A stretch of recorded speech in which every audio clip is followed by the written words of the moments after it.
What really happened with your host, Mike Rivero, because World War III is a really bad idea. Here is your host, Michael Rivero. And aloha, America. Welcome to our show today. It's Tuesday, July 3rd, 2018. Tomorrow is Independence Day. Can't wait to see the fireworks. I love fireworks. Claire is a little less enthusiastic about them than I am here. We have a lot of stuff to talk about today. The phone lines are open, 800-313-9443. Mike is in our control room, ready to answer the phone and put you on the air with your comments and questions. So a couple of program notes on our Thursday show. Daisy Luther from the Organic Prepper is going to be our third-hour guest. And then the following Wednesday, we're going to have Robert Beardsley, who has some information about that bizarre law for eavesdropping, under which they just charged this teenage kid with a felony. So we're going to be talking a lot about that as well. 30 years ago today, the United States shot down an Iranian passenger plane, killing all 290 people on board. It was Iran Air Flight 655, and basically, well, initially they came on out. They were attacking. How do you attack with a passenger plane? Well, it turned out this is one of the many glitches in the Aegis networked radar system, because it assigned the same target identifying number to two different radar tracks. And one was the Iranian Airbus, and the other was an Iranian F-14 on a training mission much further away. And the Aegis system blended the two, and it did present to the consoles on the Aegis ship like there was an Iranian F-14 that was coming toward them. And it was a horrible, horrible goof. But have you noticed how that never gets mentioned in all the talk about Iran this and Iran that, and Iran is doing all these bad things? Well, the U.S. has done some bad things to Iran as well, this Airbus being one of them, overthrowing the government of Mohammad Mossadegh and imposing the Shah. That was another. All right, so I'm going to mix things up here a little bit and go in a somewhat different order than I normally do. Trump's approval rating is improving, and it looks like the Democrats' efforts to turn the border issue against Trump have backfired, because apparently Hispanic Americans, legal citizen Hispanic Americans, are all in favor of closing down the border. And I can imagine that probably many of these illegals are seeking shelter in the Hispanic communities, where they're going to prove to be a burden. So President Trump's approval rating has seen an uptick ever since the Democrats started whining about separating the children, even though that policy's been in place in previous administrations. I think they were just trying to do it to distract from the Inspector General's report, but it's backfired on them now. Another poll is showing the majority of Americans want Trump to pick his next Supreme Court justice to replace Justice Kennedy before the midterms on November 6th. And I think that would be a very good idea, on the off chance that the Democrats are going to steal the Senate. But among Republicans, 85% said the Senate's vote on the nominee should take place before November 6th. Independents, 61%. And Democrats, kind of half and half. So they're not looking forward to the next Supreme Court judge. They're very concerned that a very young, very conservative judge will reshape the court for decades to come. And they're planning on making a big stink on Roe versus Wade, although Trump is saying he does not plan on bringing the topic up when he interviews the potential nominees, which I understand now the list is actually down to 6. Started at 25, it's down to 6. So we'll see what's going to happen with that. Apparently, another White House change of staff. White House Chief of Staff John Kelly is planning that he is going to leave the White House, that he doesn't intend to stay in the role beyond the one-year anniversary of his coming on board, which is the end of this month. So they're going to be looking for a new chief of staff. And I hope Trump chooses wisely. He's got to get some of his own people in there. Now, Maxine Waters is out there, and she's thrashing around trying to deal with this mess that she made with a call to violence to be directed against conservatives.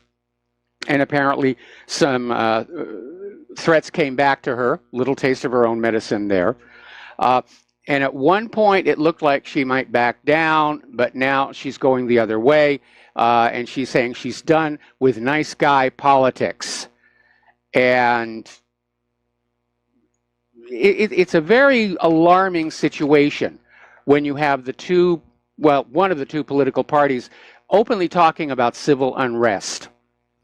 And we're seeing all these progressive leaders are urging their followers to rise up and prepare for a summer of rage. All right, we're going to do a shout out now to our on-air affiliates who are just now rejoining the network, and we are going to take a phone call from Joe in Tennessee. Aloha, Joe. Welcome to the show. What's on your mind?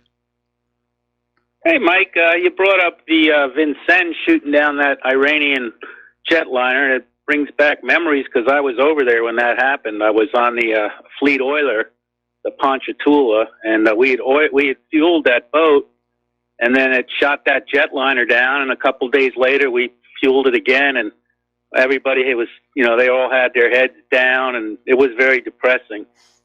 So it was definitely not done on purpose, I don't think. No, it was an accident, bad software. But to tell you the truth, I mean, you can't say a lot good came out of it because at the time things were really hostile, and the possibility of us going to war with Iran was really heating up. And when that jetliner got shot down, it was almost like everybody took a step back. And I really do think that incident actually prevented a war at the time. So that's always been my feeling on it. Like, it was a rotten thing, horrible thing to happen, but I think it kind of kept worse things from happening. The other thing I wanted to bring up, I looked into this other conservative they want to put on the court, this Brett Kavanaugh. Yeah. And I thought you'd be interested to know that he was in charge of the Vince Foster investigation. Oh, I'd forgotten that. Yeah, and this is the same guy. He supposedly was like intimidating a witness, who the guy that saw them either moving bodies or those people by his car.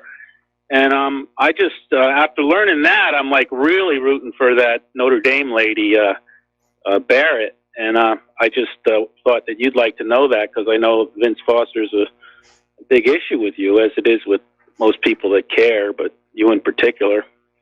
Well, it was basically the incident that launched my, if you'll call it, a career as a truth activist and radio broadcaster. And again, back then I was very naive. I just thought, I'll just turn over this evidence I've uncovered. The authorities will do their proper job, and somebody will go to jail for murdering the White House Deputy Counsel.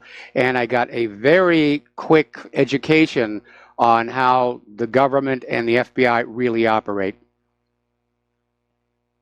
Yeah, it's a shame what happened there, and it's to this day, it's just like an injustice that cries out.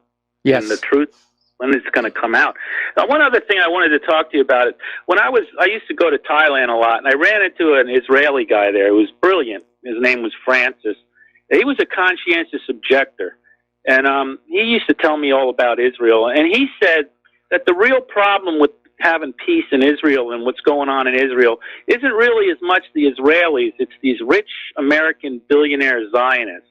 He says, like, every American billionaire comes to Israel. They own like one or two puppet politicians that follow them around while they're there. And he says it's kind of like a feedback loop for these guys. They kind of sit in the United States with all their money. They control Israel, and they get the power back, if you know what I mean. Yes. And I just thought I'd throw that over to you to see what you thought about it. I mean, this guy was honest. I know he believed it. And I mean, it's like Netanyahu. I mean, I'm these guys like Adelson and these big, rich, Zionist Americans, the developers and all that, Silverstein types. They all have like their puppet Israeli politicians. So I wonder how much of like the fanaticism and the meanness, the mean-spiritedness of the Israelis comes from these American Zionists more than the Israelis themselves. And he really believed that the big problem with Israel was the American influence over there. Well, we got the same problem in reverse, because a big part of what's gone wrong in the United States is the Israeli interference. Well, that's my point about the feedback loop. Is it really Israeli interference, or is it American Zionists through Israel influencing the United States? And so I think that if I was a Palestinian, the way I would try to come up with a way to try to get some victories is, one is to be more Gandhi-esque and peaceful protesting, and two is to go through boycotts, not of Israeli products, but as American Zionist businessmen products, because those are the people that are really behind the curtain running the show in Israel and Israel foreign policy, and they're just sitting back, not feeling any kind of anything from this. So I think that maybe that would be tactically a move that they could do, is expose who's really calling the shots and make them pay a financial price for it. That might be one way to do it, although when you're dealing with billionaires whose fortunes are based on things like real estate, it's very hard to boycott them. But I'm sure the corruption is flowing in both directions. And, of course, people like Sheldon Adelson don't need to go through Israel to influence our government. I mean, Sheldon Adelson has the ear of Donald Trump, much to the misfortune of the Palestinians and potentially the Iranians as well.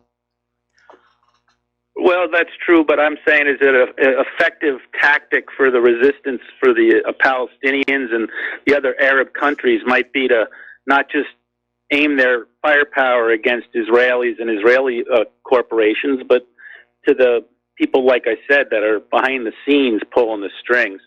And one thing about my Israeli friend Francis, as a conscientious objector, I asked him about that, and he says it was very interesting because he never really got in any trouble over it. He said they would interview him, and they wanted to find out about him and why he would do it, but they never really punished him. It was just kind of interesting. Well, that's certainly different than they would do it over here in the U.S. I remember all the grief they dumped on Lieutenant Aaron Watada when he said he was not going to return to the war zone because he thought it was a war crime. As far as what's going on with Israel, I don't think the Israeli people have much control over their government, the same as here in the United States, where we're basically disenfranchised by a very dishonest election system. And we really are dealing with just those few people at the very top of the power structure who are setting the moral tone, if you will, for what's going on. Well, let's hope something can change over there. It's very disturbing. Yeah, it really is. I mean, the Palestinians have tried the Gandhi approach. They're protesting peacefully, and the IDF is still shooting them with those butterfly bullets. Well, the problem was, like you said, they used the false flag tactics against them. And by the way, Alex Jones was saying today Trump might start looking into the false flag in 9/11 and start bringing that up because Mueller was heavily involved in that, and the Bush family and all the neocons are still attacking him. So I don't know how much truth is it, but both Roger Stone and Alex Jones today were saying that the word they're getting is that Trump's going to start opening up the whole 9/11 can of worms because they want to play I would like rough. to see it happen. I would definitely like to see it happen. What I want to see happen is a full and proper investigation into Hillary Clinton's private email server and that Clinton Foundation, because there's some kind of spy scandal going on inside the Congress. Have you noticed how silent the corporate media remains on the Imran Awan scandal and all of that skullduggery? And Seth Rich, I mean, the whole thing is, but there's, I like to listen to the QAnon stuff, and he's saying there's 40,000 indictments, secret indictments that are just waiting, and it goes all, and the theory is it really goes into all these people and all these scandals from Seth Rich to MS-13, and so, I mean, I don't know how much truth it's to, but there's been some interesting things with QAnon. One time they asked him to prove he is who he is, and he is connected, and he had Trump say zippity-dippity with the Easter Bunny there. I mean, it was odd, but He said he'd get Trump to say zippity, and Trump said zippity like the next day. So I think he's more than one person, but I definitely pay attention to what this guy says. All right. So we'll see. Yeah, I know a lot of people are following along, and my issue is that a lot of what he comes out with is really too vague. There's not enough meat there, and it's more inference and dropping hints. Anyway, Joe, we're going to let you go and move on to our next caller, Steve Elkins. Aloha. Welcome to the show. What's on your mind? Mike, if you can say, I'm just kind of curious. I just got done watching the other day Julia Roberts and the Pelican Brief, which reminded me of your situation. You came up with a very good theory of what happened with Vincent Foster. Did you ever get a visit from any government officials on what you acknowledged and you found out? Nope. Never did. Just my career evaporated, and we were getting, death threat phone calls. Right. I'm sorry that you had to do that. You did the right thing. I'm just sorry that your career had to end with these scoundrels. I did get it back, sort of, kind of, here in Hawaii. I did wind up 4 years as a visual effects producer on Lost, and I did half a season of Off the Map and the pilot for the new Hawaii 5.0. And so I feel like I was able to prevail in that area. But now my full-time job is this. Getting the website going and doing the radio show. And that's a 12-hour day right there. And I'm going to be 66 here next month. So I'm getting old and I'm slowing down, unfortunately. Well, Mike, we appreciate you. We really do. I do. Well, thank you. Thank you for what you're doing. Appreciate you. All right. Well, thank you for the phone call. We're going to let you go. The phone lines are open. And getting on back here, we're talking about the growing incivility in our society, and just how far can it go? Do we really need to take it seriously? And there was an article over in All News Pipeline talking about rage junkies, the anti-Trumpers, and how they really do seem to be living in an alternate reality. Of course, that's been an issue with liberals for a long time. They dream up the world they want to live in, and then attack anybody who says, no, that's not what's really going on.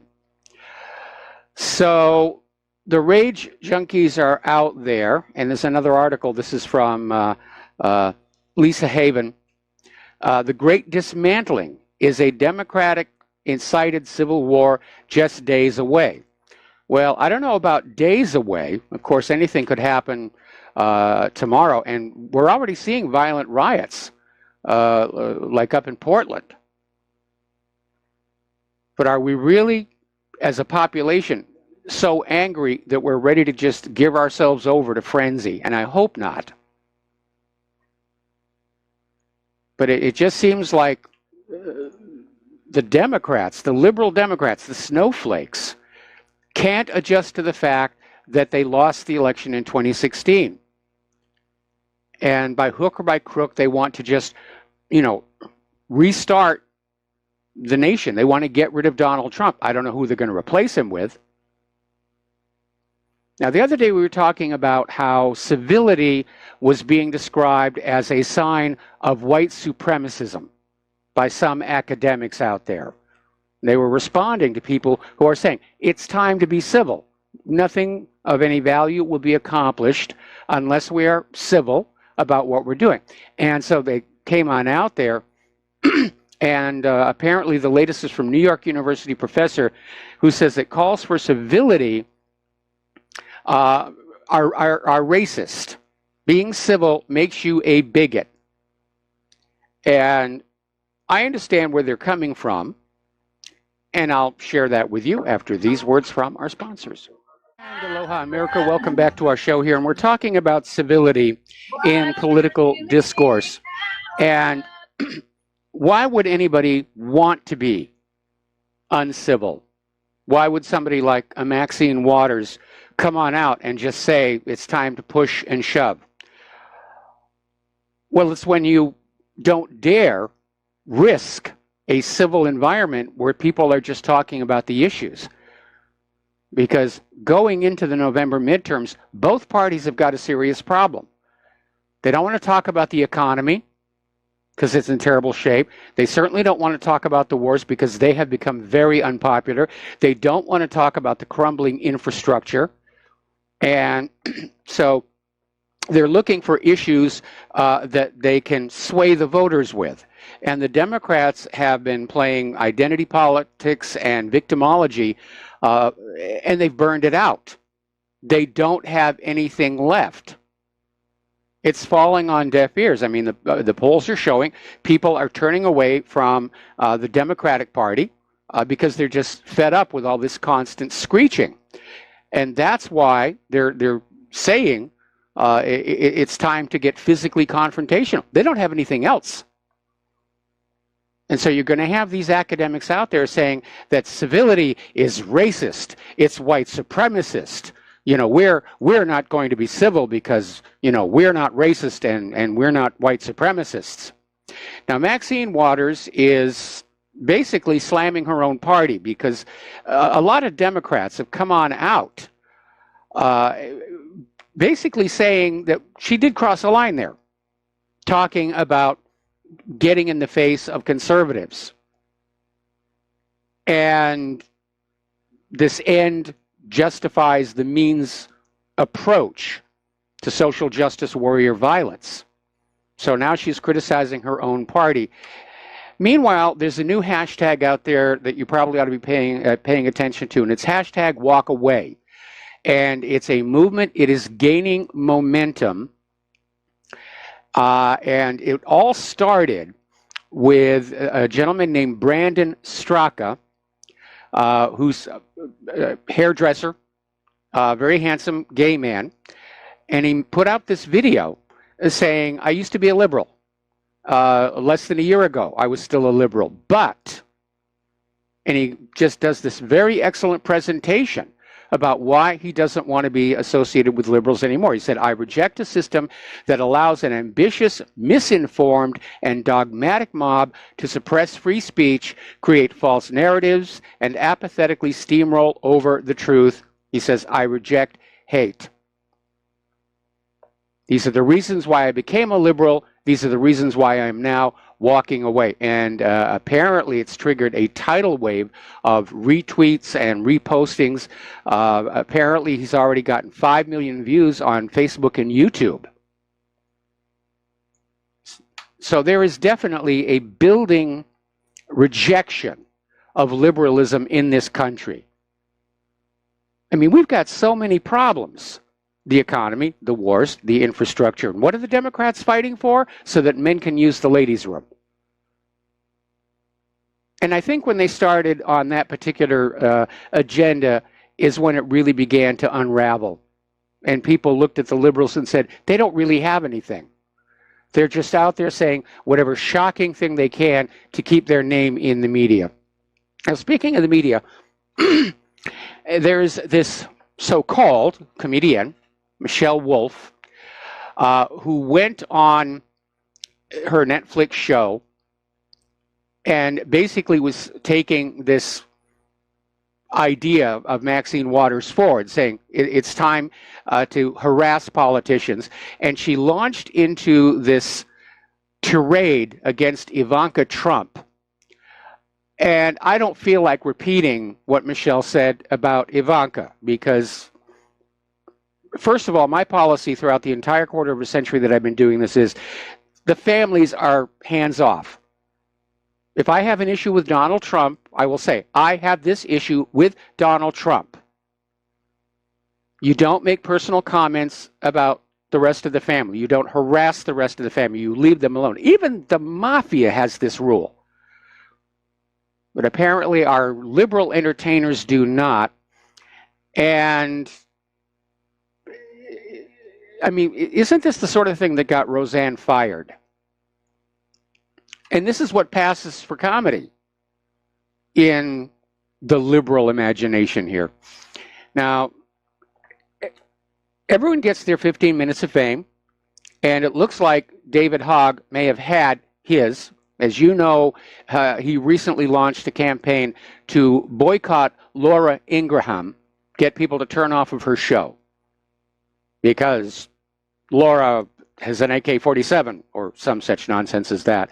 And it didn't work. She just had her highest rated month ever.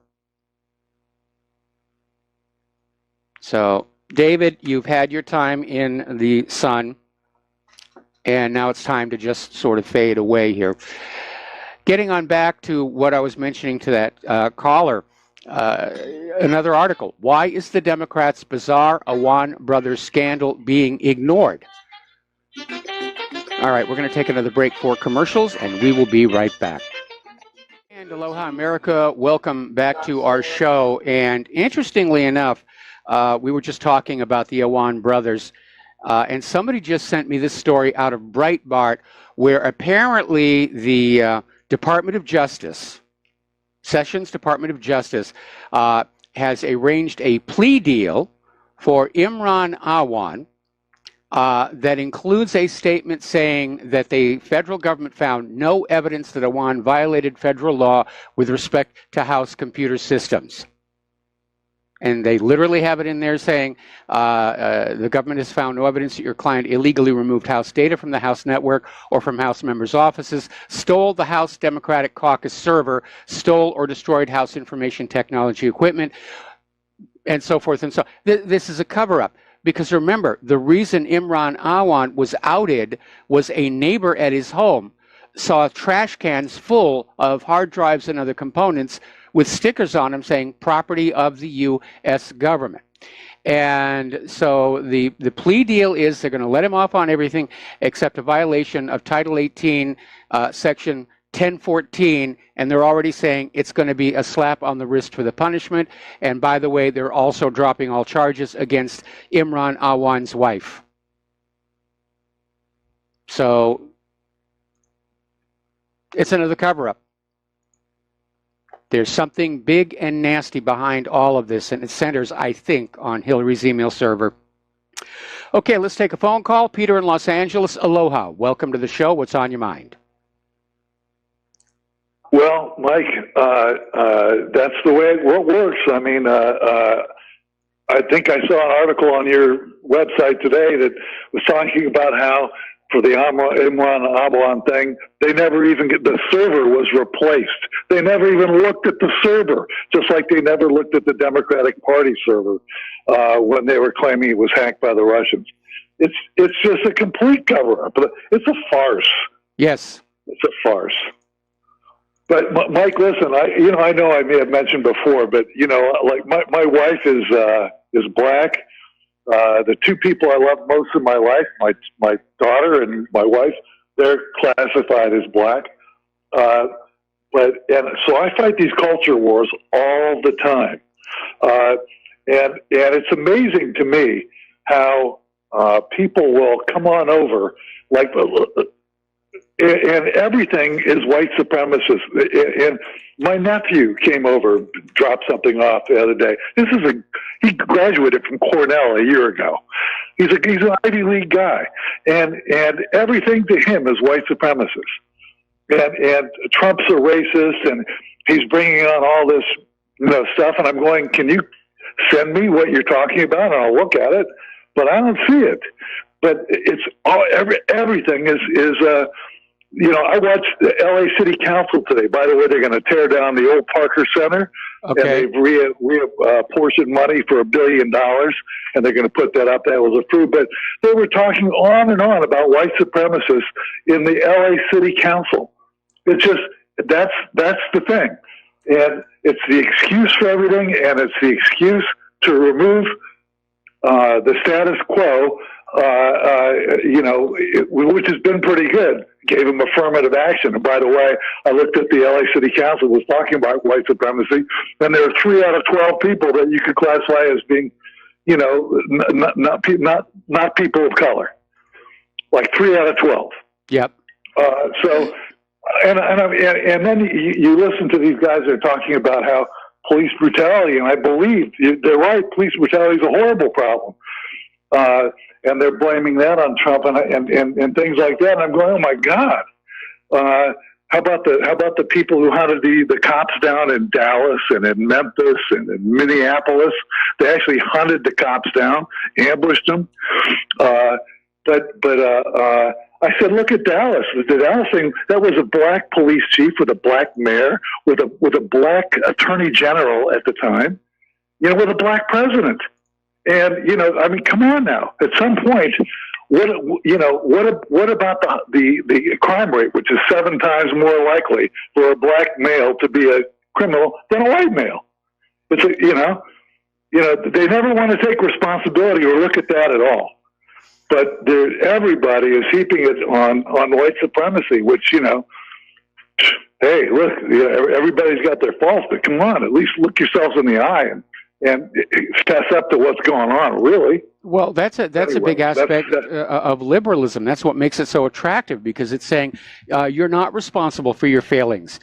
Some other person has wronged you, whether it's white supremacists or the patriarchy or men. That's the appeal of liberalism. You don't have to take responsibility for your own actions in your life. And Mike, when they were talking about the white supremacists within my own family, the Cornell grad and his mom the other day, and I'm saying, look, if that were the case, then how do you explain the fact that Asians have a higher mean income, or at least Japanese and Chinese and Koreans have a higher mean income than whites? And that, by the way, they're denied affirmative action because they're so functional.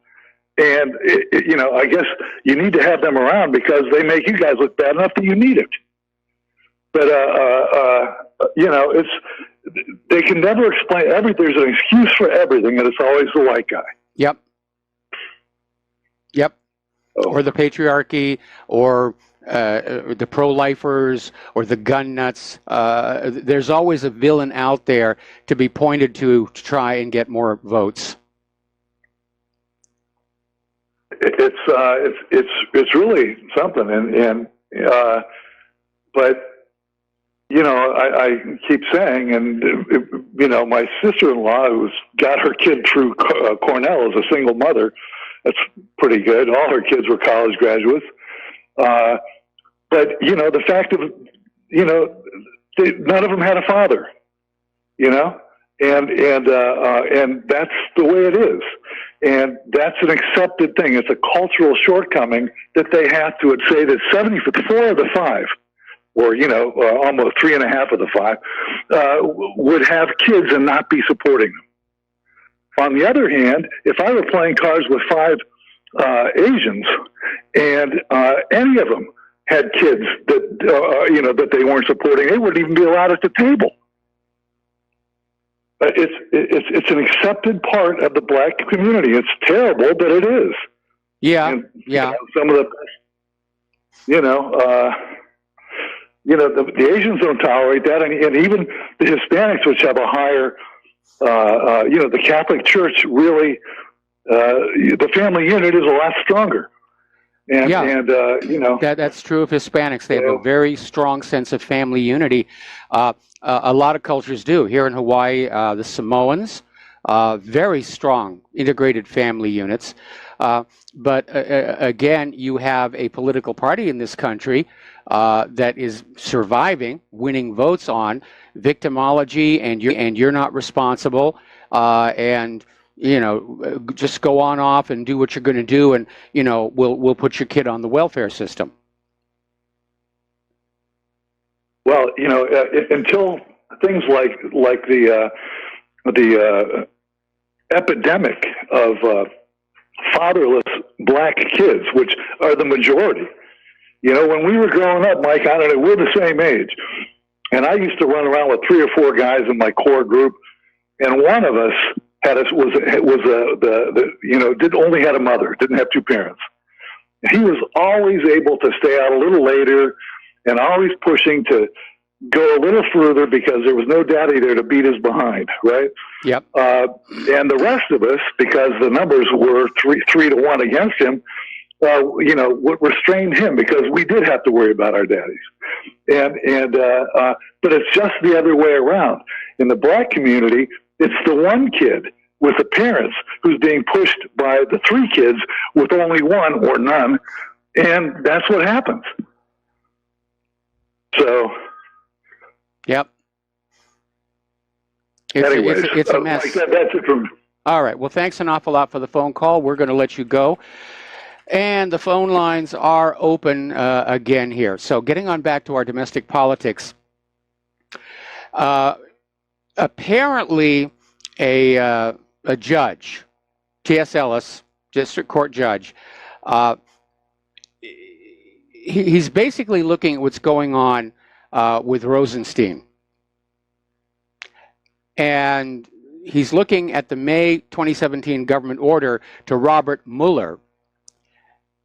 And he's concluded that the way the order is written allows Mueller to look at virtually any Russian contact. There's no limits to it anywhere. Now, Ellis is showing signs that he's getting kind of fed up with all of this nonsense. But he is trying to play by the rules, by the law, and says, yeah, unfortunately, Mueller can go anywhere he wants.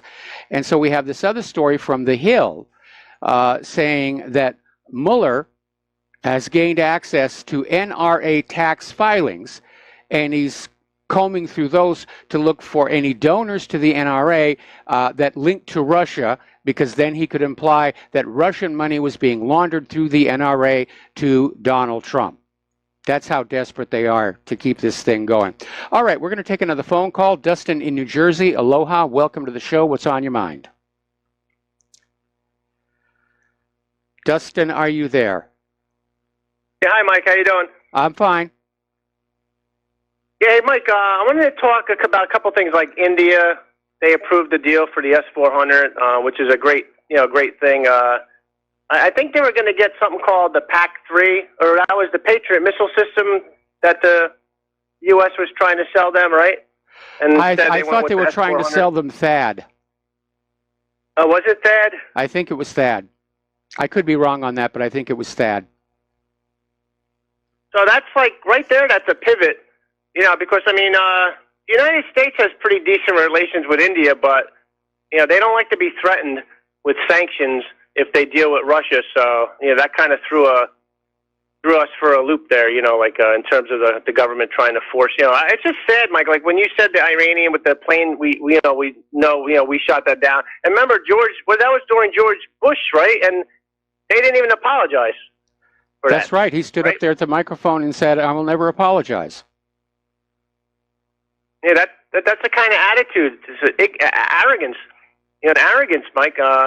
And fast forward to today. It's worse. It's worse. The sanctions were thrown on Iran. They're going to turn the screws on Iran for what? I thought America was open for business, Well, Trump that's what I thought too, but, Iran, Trump is shutting down everybody who might be a customer with all these sanctions and tariffs. So far from America being open for business, it looks like he's hanging up a sign saying, going out of business sale. Yeah. Hey, Mike, I want to talk about Rudy Giuliani.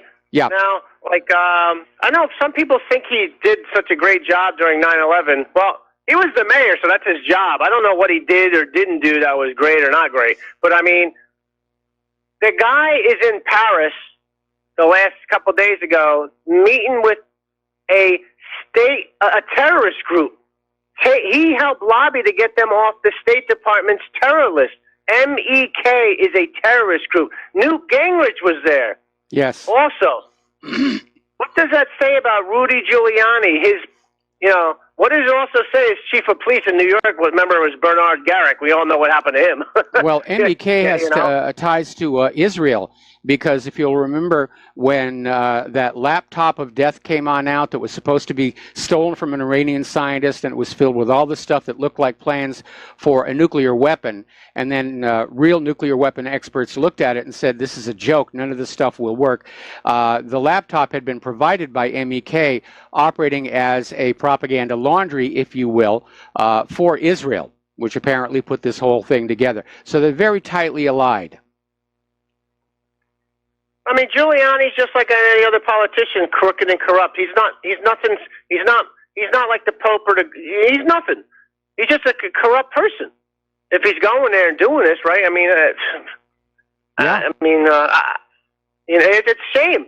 And this is the group, just like with Iraq. Remember that group for the Syrian, the Iraqi group that was going to take over, Shalabi. What was that guy, Shalabi, to take over Iraq after? It's like a puppet government that's favorable to the U.S. It's the same. Well, that's what the U.S. does. Every one of these places, they overthrow the government or they outright invade, and the result is a puppet ruler working for the United States. That's what the Shah of Iran was. It's what Poroshenko is. It's what Hamid Karzai was. But it's different in Iran, Mike, now, because they know, since when we put the Shah of Iran in, they know the dirty tricks we do. So that's not going to work this time. Well, somebody's certainly trying to do it because they're using the sanctions to cause economic turmoil in Iran, and apparently there are some groups in Iran trying to stir up riots and discontent. So it looks like a replay of 2009 all over again. And then one more quick jump, Mike. I want to go to the economy real quick because I know you're going to talk about it. And how many consecutive days has this stock market been down now? It's been down more than it's been up. It's been a while. I mean, if you go back and you look like over the last month, you'll see it was high, and it's just way down. It's a lot of volatility, a lot of chaos, and it ended in the red again today. They closed the market early because tomorrow's a holiday. The Dow ended 132 down. Isn't every day a holiday for Wall Street people? All depends on how the stocks are doing. And then, Mike, real quick, I'll take your answer off air, but is there a reason we have a trade deficit? Isn't it because we are the world's reserve currency that prints money out of thin air? Isn't that why we have a trade deficit? I'll take your answer off the air. Okay, well, the reason we have a trade deficit is because back about 30 years ago, when all those young, fresh MBAs who became executives following the end of World War II started saying, we don't need to manufacture. We can send it all overseas. Well, if you don't have manufacturing, you don't have a product to sell. And if you're buying your products from overseas, but you've got nothing to sell, that's the trade imbalance right there. And that's just how it works. Anyway, we got to take another break for commercials. Got another caller waiting on the line, and we'll be right back. And aloha, America. Welcome back to the show here. We're going to go back to the telephones now. Ken in Fort Worth, aloha. Welcome to the show. What's on your mind? Howdy. Can you hear me? I hear you just fine. Hey, Google 40,000 indictments. Up. I've been hearing this story from a lot of people about how there are all these sealed indictments out there. But until they're unsealed, to me, it's a non-story. There's nothing that can be inferred from them. We don't know who the indictments name. And so until they start unsealing them and we find out what's in them, I just don't think it's that big a deal. Okay. Oh, Mad Machine over there. I think she protests a little too much. I bet she's got one for her over there, too. Well, how would you know that if it's a sealed indictment? I don't know, but she protests too much, don't she? She definitely does. And she stepped over a line, and now, she's trying to tough it on out and say no more nice guy, like she was ever nice to begin with. That's a good point. Hey, I'm going to give you one last item. Tesla cars, they said they're building them in a tent outside. They got a waiting list of 420,000. Well, they're nice cars. I mean, I've seen them. I haven't seen the Model 3. I saw the Model 1, which was the very first one, the really expensive one. The Model 3 is supposed to make Teslas affordable to ordinary people, and I can understand why people want to get them. I just hope that in this rush to meet their production goals, they don't make mistakes that could compromise the safety of the car and its passengers, because we've seen that happen with car companies before. But I do think electric is the wave of the future, that petrol heads are an endangered species. The only part missing, though, is how to generate the electricity without putting the same carbon emissions and pollution back into the atmosphere. And what's funny, I saw one of these cars the other day, and it actually had a logo down the side of the car, 0 emissions. No, that's not true.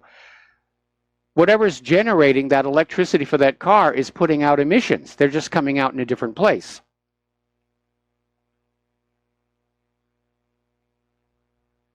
Okay, Ken? Okay, I guess we lost him. All righty. Yeah, he hung up. Okay, so now Peter Strzok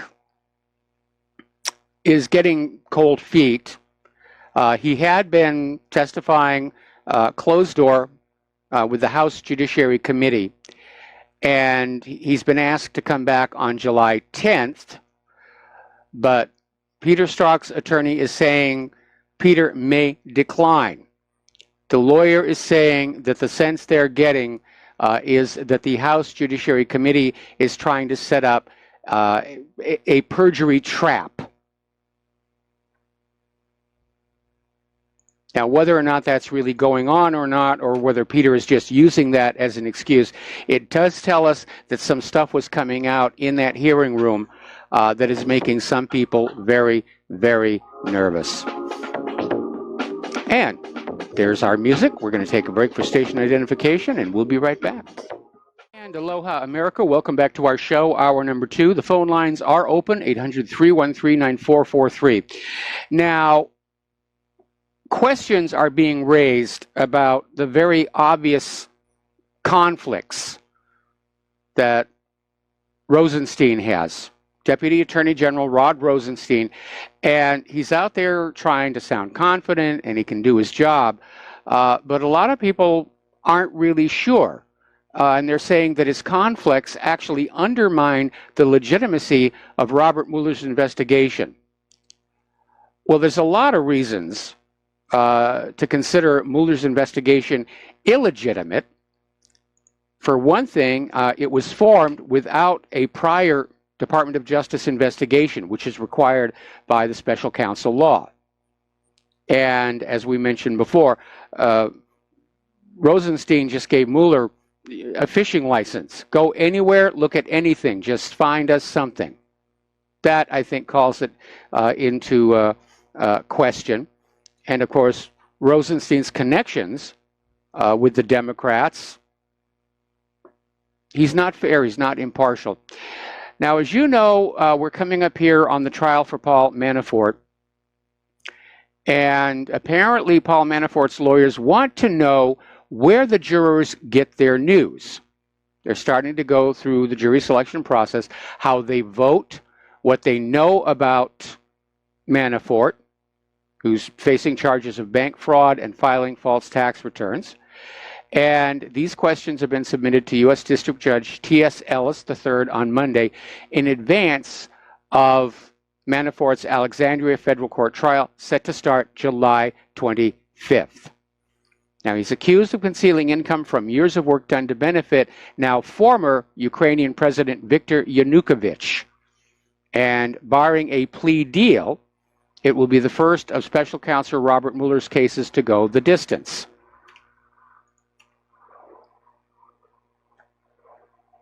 So what does this have to do with collusion between Donald Trump and Russia? Absolutely nothing. And that's why the Mueller investigation is obviously a political hatchet job. They're just chopping away at Trump's associates here.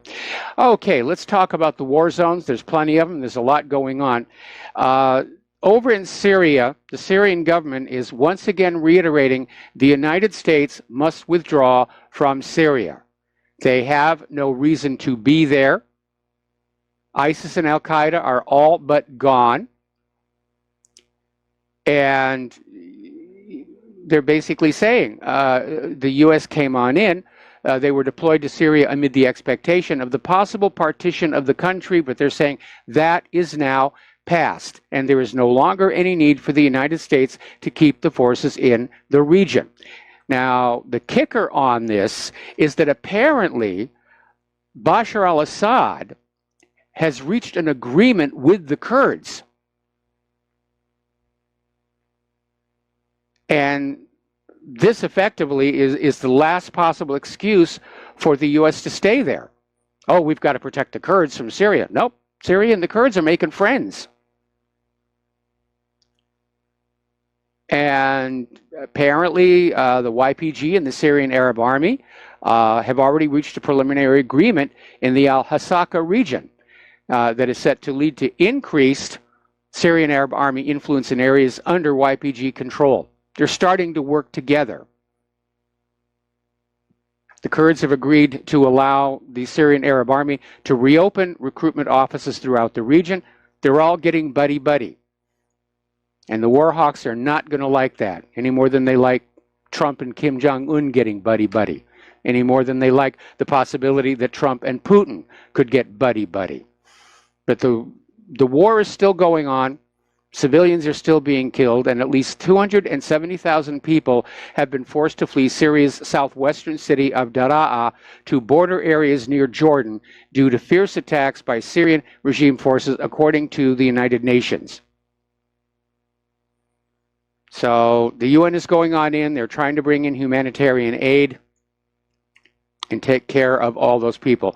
Over in Yemen, a commander of the notorious U.S. firm Blackwater, or XZ, or whatever they're calling themselves this week, has been captured by the Yemeni army.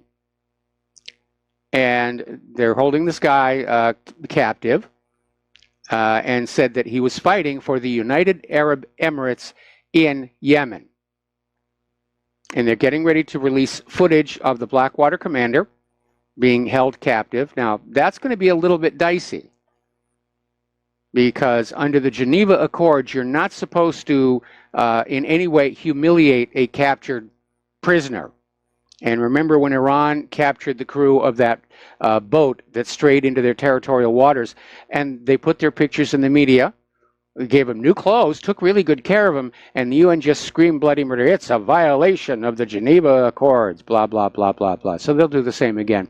We're going to do a shout out now to our on-air affiliates who are just now rejoining the network. And so the wars do rage on. Now, down in Israel, a poll that they took of, well, 800 people in Israel showed 65% said that they believe Israel must win a decisive victory in military confrontations with the Palestinians in order to end the conflict. Kill them all, let God sort them out. Now, the conflict is very serious. The Palestinians want their land back. Now, yesterday we reported on how Australia has ended all funding for the Palestinian Authority, and today we're getting a story out of Middle East Monitor that it was done not because Australia believed it was the right thing to do, but because they were under pressure from the United States and Israel.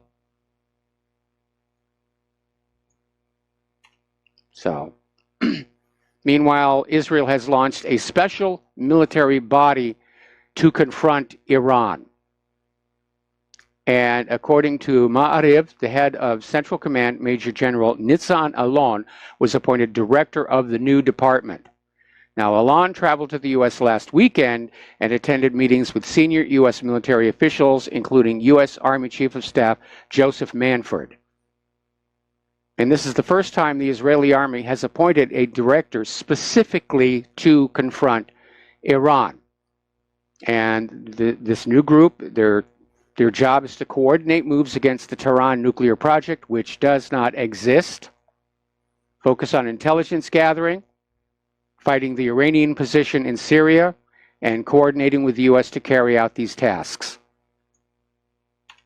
Now, like the United States, Israel doesn't have any business in Syria either, but they keep sending bombs and rockets in there. We were talking earlier on the phone about Rudy Giuliani, and he's over there in Europe. Apparently, Trump has tasked him with some foreign policy details. He's no longer serving just as his lawyer. And Giuliani is out there vowing Trump will bring down the Iranian regime. How dare those Iranians choose their own government back in 1979? We're going to give them what for and give them a government of our choosing like we did back in 1953. So, the American empire moving forward. Meanwhile, Iran has expressed dismay at a ship which they're saying is loaded with chemicals under the escort of a U.S. warship. And it's arrived in the Persian Gulf. They're calling that this is a dangerous move by Washington. And they're concerned that these chemical materials are the precursors, obviously, to weapons. And they're apparently transferring these materials to parts of Iraq and Syria. Israel is seeking 1,000 new settlement units in East Jerusalem. That is a huge block. And Israel's Planning and Building Committee has submitted 6 settlement plans to be implemented in occupied Jerusalem. This is East Jerusalem, which, according to the United Nations, is supposed to belong to the Palestinians. But what Israel wants to do is extend the Pisgat Zaiv settlement east of occupied Jerusalem. And they're saying that, yeah, it's the largest of its kind to be implemented in occupied Jerusalem over the past 2 years. Now, there are 700,000 Israeli settlers living in West Bank settlements. And according to international law, all Israeli settlements in the West Bank, including those in East Jerusalem, are illegal. But if you tell Israel that, they scream that you're an anti-Semite and a Jew hater. Apparently, settlers are continuing to intrude into the Al-Aqsa Mosque and behave in a very impolite manner. And it looks like they are trying to provoke a reaction that could be used as a justification for yet another attack into Gaza. Because they're doing this over and over and over again, along with the continued shooting of unarmed protesters down at the fence. Now, here's an interesting little development. Deputy Health Minister Yaakov Litzman also heads the United Torah Judaism Party. This is ultra-Orthodox Judaism. And up until recently, the ultra-Orthodox, because their version of Judaism forbids war, they were not subject to the Israeli military conscription laws. Well, the Knesset is saying everybody has to be subject to enlistment. There shouldn't be any favors. And so this Yaakov Litzman is saying that if this bill passes, that he will pull the United Torah Judaism Party out of the current ruling coalition.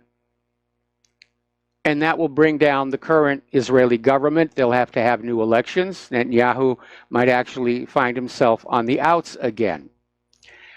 Another article over here in Politico. People are starting to become more and more aware that the United States is involved in a lot of African countries. And the Pentagon has publicly acknowledged participating in combat raids by African troops in countries including Somalia, Kenya, Tunisia, and Niger under a set of classified programs. Remember what Bernie Sanders said about a week ago? The U.S. is militarily engaged in 76 countries around the world. Now, the military spokespeople have said the American role in Africa is limited to advising and assisting other militaries. Well, that's what they told us in Vietnam. They're not really soldiers, they're advisors. How many advisors did we lose? Oh, about 60,000. But for at least 5 years, Green Beret, Navy SEALs, and other commandos operating under a little understood authority have planned and controlled certain missions, putting them in charge of their African partner forces. So they're not advising and assisting, they're leading the combat teams. Oh, my stars and garters, the government has lied to us yet again. Getting back on over to the much beleaguered F-35. There's a Senate committee that is slamming the Pentagon because at one point the Pentagon claimed that a $661 million spend on bulk buying parts would help it save $1.2 billion. The real savings came in at about half of that. And so the Senate Appropriations Committee, which has recently greenlighted a boost in spending for the F-35 program, despite all the delays and cost overruns, raised the issue last week, saying that the Pentagon had greatly exaggerated the economic effect from its attempt to cut the F-35 program costs. More mismanagement here. And other lawmakers are looking at another issue regarding the C-135 reconnaissance aircraft. Now, they're breaking down a lot. Now, they are very old. They're all more than 50 years old, but they supposedly were being maintained all this time. And they're meant to carry out missions from operating bases in England, Greece, Japan, and Qatar. But apparently, according to Omaha World Herald, there are mechanical problems plaguing the jets. They've had to cut short 500 of their flights since 2016 and one of every 12 missions since 2015. And that prompted Nebraska lawmakers to write to Air Force Secretary Heather Wilson, urging her to probe and report on what's going on with the 55th Wing's obviously worn-out fleet. Now, over the weekend, well, actually a little earlier than that, about this time last month, the U.S. conducted a successful field test of a new nuclear bomb, the B-6112 gravity nuclear bomb. Now, don't worry about shutting the windows and taping saran wrap. It was a non-armed bomb. The physics package was absent. This was simply a test of making sure that the upgrades to the aiming and targeting mechanisms actually hit the intended target. And this is part of a multi-billion-dollar program to extend the service life of the bomb. These bombs have been around since 1968, and they want them to stick around for another 20 years. Okay. Now, it is a sad reality of life that our returning veterans are under a great deal of stress.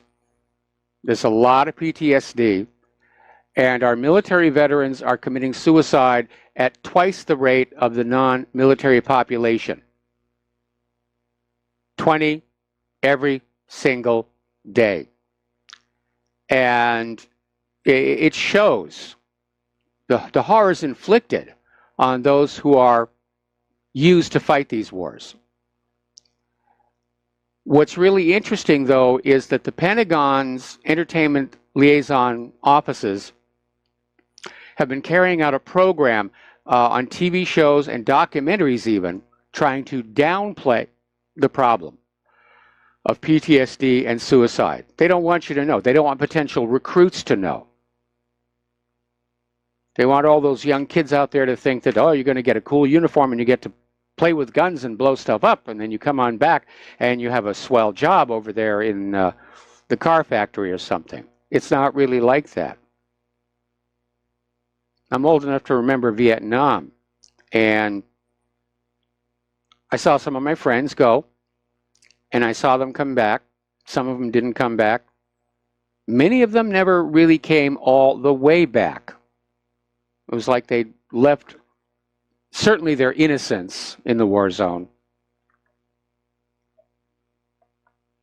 It's very damaging. Meanwhile, Donald Trump is once again on the warpath, slamming NATO that they are not paying their fair share of what Trump seems to think the NATO budget should be. And he's right on this point.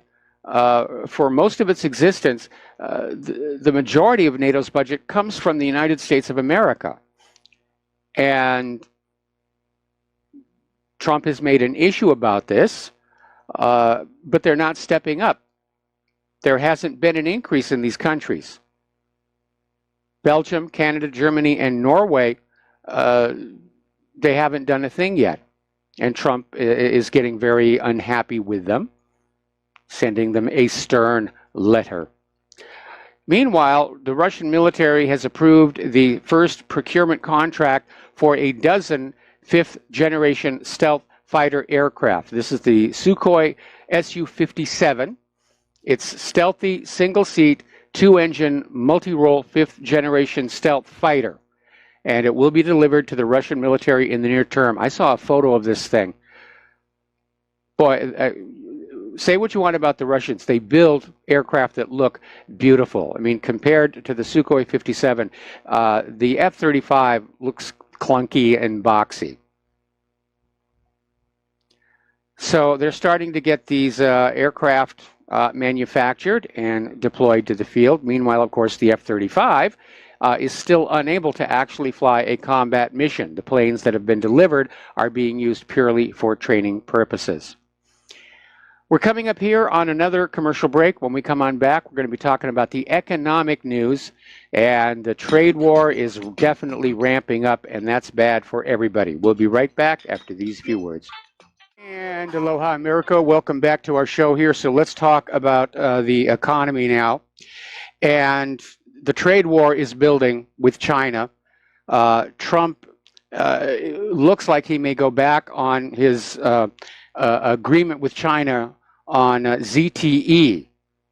Now, he originally backed off on ZTE to get China's blessing on the North Korea summit, but that's now over and done with. And apparently, Trump is threatening to impose over $600 billion in tariffs on Chinese imports just across the board. And investors are concerned. We've seen the effects on the stock market.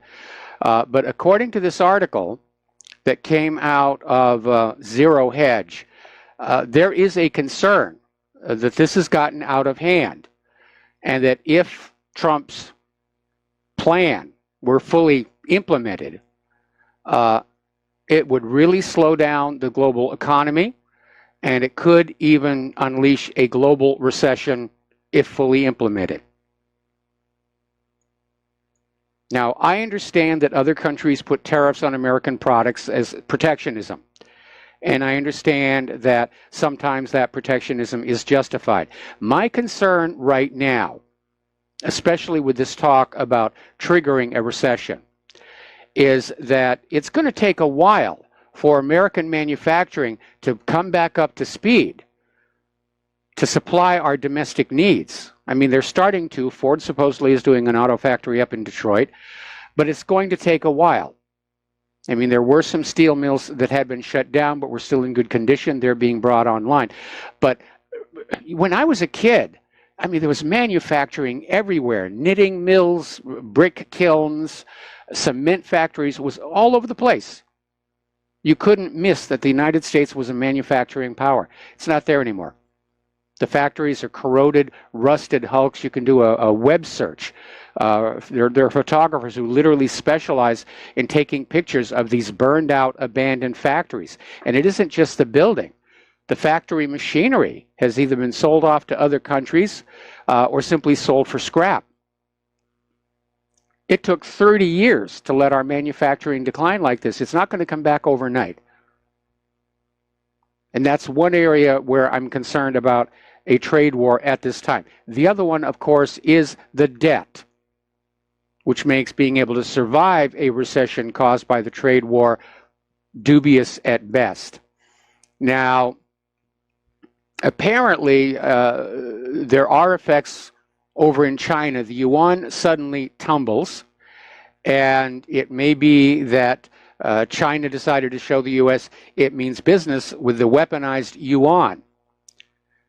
Because remember, in a currency war, you're trying to get the lowest value for the currency, not the highest. It seems counterintuitive, but that's the way that it works. Meanwhile, over in Italy, concern is once again being raised about their out-of-control debt and the condition of their banks. I keep hearing talk about a global reset. I'm starting to think, yeah, it could actually happen. Because the way banking and finance is done now is unstable and unsustainable.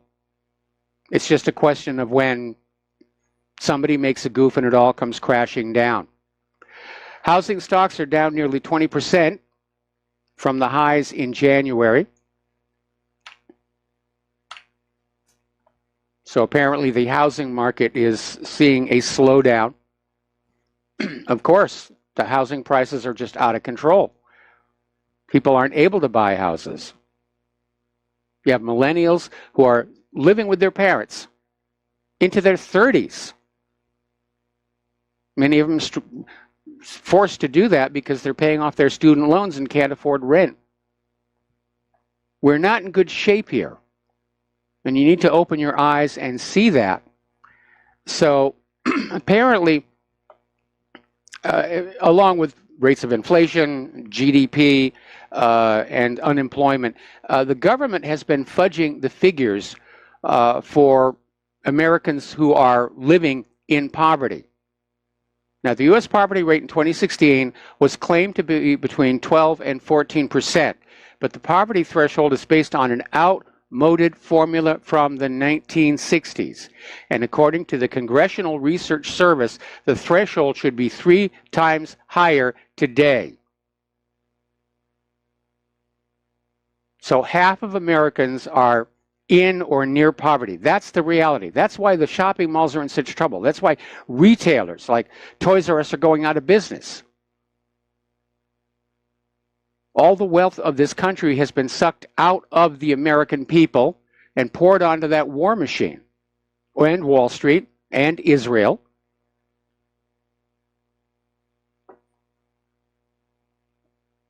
So if you're having a tough time of it, it's not your fault.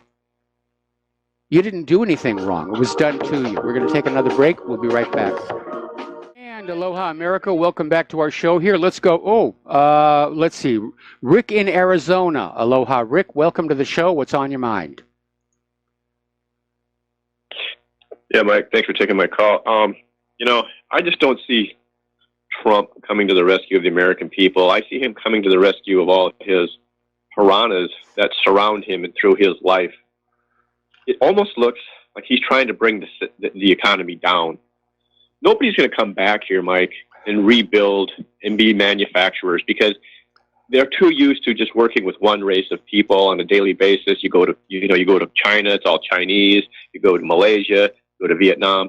You come back here, you got to deal with 15 different races of people, how many different languages. And, who really knows what these people have in mind? I mean, that stock market, can be controlled and stuck where it's at. But you take a look at all the businesses that are shutting down around the country. And, sooner or later, something's got to give. And who knows what's going on? Do the people around Trump have a grudge against the system? Do they want that stock market to come down? I mean, no, what's going on here is you have different groups that have different agendas. The Federal Reserve wants to start charging more interest on their funny money, but of course that forces the stock market down. The stock brokers want the Federal Reserve to keep interest rates low, and so it's a balancing act. They're not trying to deliberately crash the system, but it is hovering at the edge of a major correction, and everybody's just out there trying to do whatever lines their pockets the best, and they're not thinking about the whole picture. They're not maintaining an overview. It's just what works for me to get more money in my pocket today. Yep. Well, there's one thing is for sure. A good half of this country, the young people coming up, have no potential for making any money on investments because this market is too high. Prices are too high. Real estate is too high. How much more home equity can you get out of your house? It's just the bubble is getting pretty big, and we'll soon find out. But I just don't see all these people, trying to help the American people with some type of trade war. And, I see more people getting to get their heads kicked in with this, especially the farmers. Just talk about when Trump said they're going to buy everything we got, think of what he said about everything else. It's all a 180. They're going to quit buying our soybeans, and you're going to see the farmers that are leveraged up like they always do get in trouble with that. They're going to lose their farms, and all the businesses that are going to go out of business, and then they're going to get bought up by piranhas. So I think that there's maybe a little more evil involved with this than meets the eye. And thanks for taking my call. Well, you're welcome. It's not so much evil as it is unbridled greed. And the love of money is the root of all evil. And unfortunately, we have a society that seems to encourage this idea that you should want a lot more money than you actually need. That you have to have 2 or 3 houses, that you've got to, live in a $1 million mansion, that you've got to do this and that and the other thing. And one of the things that made the early United States work is that everybody basically had the same level of ambition. Yes, there were a few large businesses, but everybody just wanted to have a home, garden, a little bit of security, and a relaxed lifestyle. And they weren't being encouraged to just, check under each other's seat cushions for spare change. But especially over the last 2 decades, when Wall Street discovered that they could magically make money grow by shaking it back and forth instead of actually manufacturing products, we've been sinking into trouble. Now, as far as the farmers are concerned, we're already seeing an uptick in suicide farmers from farmers who are losing their farms. China is not buying our GMO corn and our GMO wheat. They ban GMOs in their country. They're certainly not going to want our GMO soy. So that may be less of a factor.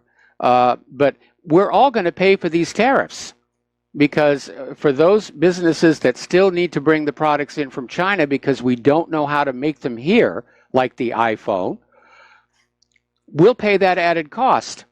It's a hidden tax on us, collected by the government to be thrown into the war chest. Anyway, let's take another phone call here. Dan in Canada, aloha. Welcome to the show. What's on your mind? To touch on a subject that I've kind of been following for over a year now. This Israeli teen that phoned in about 2,000 bomb threats. They just threw him in jail. It's kind of interesting. I've been following it, and there's just been a couple of weird things that they just forgot to mention. Hello? Oh, can you hear me? I can hear you now, but you were breaking up there for a little bit, so if you could speak closer to the microphone. Okay. Sure. Apparently he had a brain tumor and autism, and he was under 17 years old at the time of some of the bomb threats. Other bombs turned 18, 19 apparently.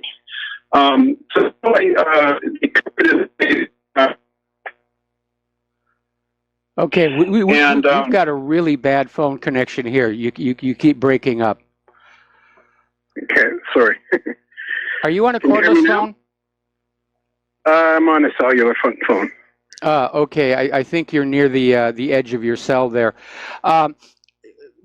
What's important to remember, though, is back when this kid was doing all of this, it was seized on by Israel's supporters to say, see, anti-Semitism is rising, we're under threat, we need more security money for our synagogues and our places of business. And they were, at that time, getting the lion's share of security funding in this country. And then, of course, it turned out it had all been this gigantic hoax. Yes, exactly. There's just a few different points I wanted to make.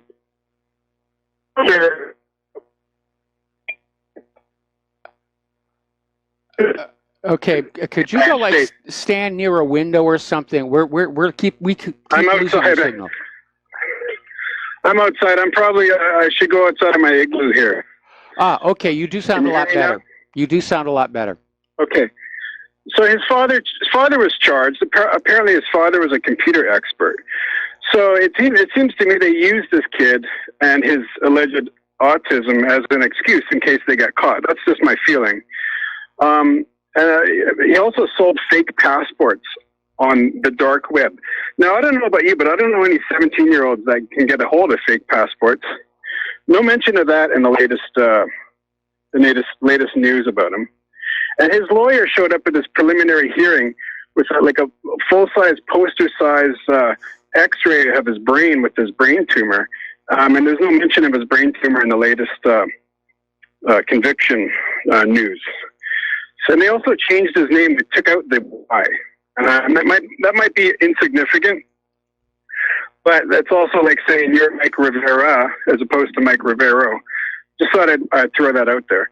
It just smells of a cover up, and they, like you said, they really wanted this. Trump actually hinted that he knew that this was a false fight. Anyways, I'll leave you with that. Yeah, well, we know that hate crime hoaxes are very, very common. It's hardly confined to Jews. I remember the Tawana Brawley rape hoax that actually cost some people their jobs. There was that lady at Claremont College who was caught painting swastikas on her own car. Student at Georgetown, same thing. These are people who are trying to sell an agenda that there is anti-Semitism or there is racism or there is a rape crisis, but they can't really find it, so they make it up. They're making it up. And they get their 15 minutes on TV. Anyway, Dan, thank you very much for the phone call. You can go back to your igloo now. And we'll get on back to the news here. Last story in our economic news. Apparently, the Saudis have agreed to Donald Trump's demand to increase production, which has sent oil stocks tumbling, but it will mean good news for you because the price at the pump hopefully is going to go down. It's hit $4 a gallon here in Hawaii. And this is being reported by Al Jazeera. And apparently Saudi Arabia is cranking up its spare production capacity to deal with any future changes in levels of supply and demand. So at least for now, the oil crisis is over. Alrighty, let's get into the borders and immigration. There's a lot going on. And there's this article that came on out. There's this retired Green Beret, and he's saying the battle at the border is just beginning. And he's absolutely right, because Mexico's newly elected president had campaigned on, and apparently is still saying, that Mexicans have a natural right to come to the United States of America. And boy, the fastest way to get somebody to do something dumb is to say, you've got a right to do it. It is a crime. And you know, Trump is out there saying that it is time to treat this as an invasion. They don't deserve a judge. If they're in this country without permission, just turn them around, put them on a bus. Don't hold them in detention. Don't separate the kids. Just send them back. And Trump was saying, we can't allow these people to invade our country. And our immigration policy, which is laughed at all over the world, is very unfair to all those people who've gone through the system legally and are waiting in line for years to be citizens.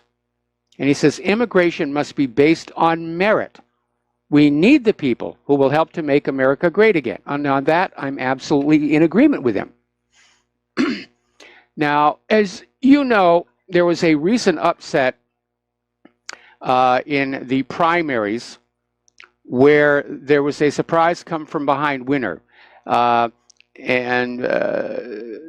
that's Ocasio-Cortez. And she's the new rising star. Alexandria Ocasio-Cortez, and she's a political neophyte, but she unseated the fourth most powerful Democrat in Congress last month. That's the good news. The bad news is she is a socialist, and she's a dues-paying member of the Democratic Socialists of America, whose leadership is calling openly for communism. And Alexandria is saying the U.S. should abolish the Immigration and Customs Enforcement Agency, claiming that illegal aliens deserve a rite of passage into the United States of America. Now, I think that what is happening, what I warned was going to happen, is happening. There are enough illegals in this country being allowed to vote where they're starting to vote in leaders who will be sympathetic to them and not the American people. So we could definitely see a border conflict with Mexico. Meanwhile, over in Nebraska, at the GOP office, somebody hurled a brick through the windows, obviously Democrats, and spray painted "Abolish ICE" on the street. So this is more of Maxine Waters' confrontation and violence. Now, I was watching here on Fox News where everybody's out there, abolish ICE, abolish ICE, abolish ICE, open the borders, let them all in, let the barbarians in at the gate. But according to the latest Harvard-Harris poll, 69% of registered voters oppose abolishing ICE. Okay, let's grab some phone calls. Dave in Missouri, aloha. Welcome to the show. What's on your mind? Howdy, Mike. I hope you're having a blessed day. Thank you. This is crazy, dude. I mean, it is so far beyond insane. So let me get this straight. We're supposed to open our borders to the hordes to run in. We're supposed to stand in line at Walmart and buy made in China while our hometowns are absolutely starving to death. Our local businesses are yesterday's news. Our kids have no future. And and we're supposed to pay taxes for all this. Mike, can you help me? Listen, I'm a hillbilly. You know, I mean, we've talked before. I'm kind of simple-minded. Can you help me understand what part of endowed by your Creator with liberty puts me under Walmart, China's, and the Mexican horde bus? I don't get it, man. This country, if people don't get real, and I mean real right now, you know, stay the hell out of Walmart. Do not ever buy anything made in China. Do not support this criminal conspiracy. And see, this is what this is what people don't get, Mike. When you drop $1 on Walmart, guess what? That money goes back to the criminal syndicate, to Hillary.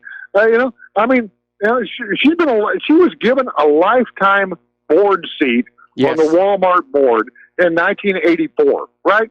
So every dollar. I mean, these people have played you for fools, Mike.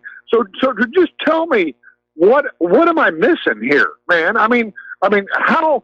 I have a grandson. I have a 3-year-old grandson. We had a great little fireworks show last night. I was going to tell you about that, but you know, Chinese sparklers. I mean, there's just nothing available that supports your children's economic future. Every dollar you drop on Walmart is lost to the next generation. And it's gone on now for 30 years. So help me out, Mike. What am I missing? You're not missing anything. What you're seeing is the consequences of rampant corporate greed, personal greed, without any restraint whatsoever. The money junkies have bought themselves a friendly government, and that just lets them get away with all of this. Yeah, they have. And that's what fascism is.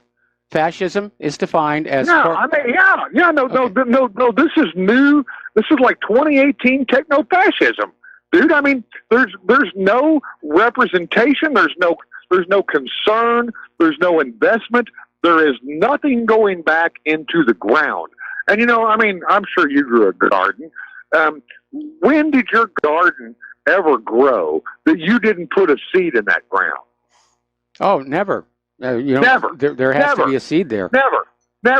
But the American people are lined up in Walmart checkout lines buying made in China, everything going out of town, no seed invested in the last 30 years, and now here we are. Dave, I'm sorry, I got to put you on hold. We got to take another break for commercials. We'll be right back. Aloha America, welcome back to the show here, and we're talking with Dave in Missouri. And Dave, you were ranting and raving, and well, you should. But again, it just comes down to that we have a culture of intense greed that has acquired enough wealth to literally buy control of the government, so the government is on their side in the looting and pillaging. Okay. All right. looks like we lost Dave. All right, let's go to Steve Elkins. Aloha, Steve. Welcome to the show. What's on your mind? Just a question. I heard ex-judge Napolitano talking about that the illegals are guaranteed due process, and I agree with you that we need to turn them back around and send them back. But if we put them through the due process through the courts, they're already jam-packed already. I mean, Yes. You're talking about a lengthy process to look at each individual case to see if they really, are given asylum here, and it doesn't work.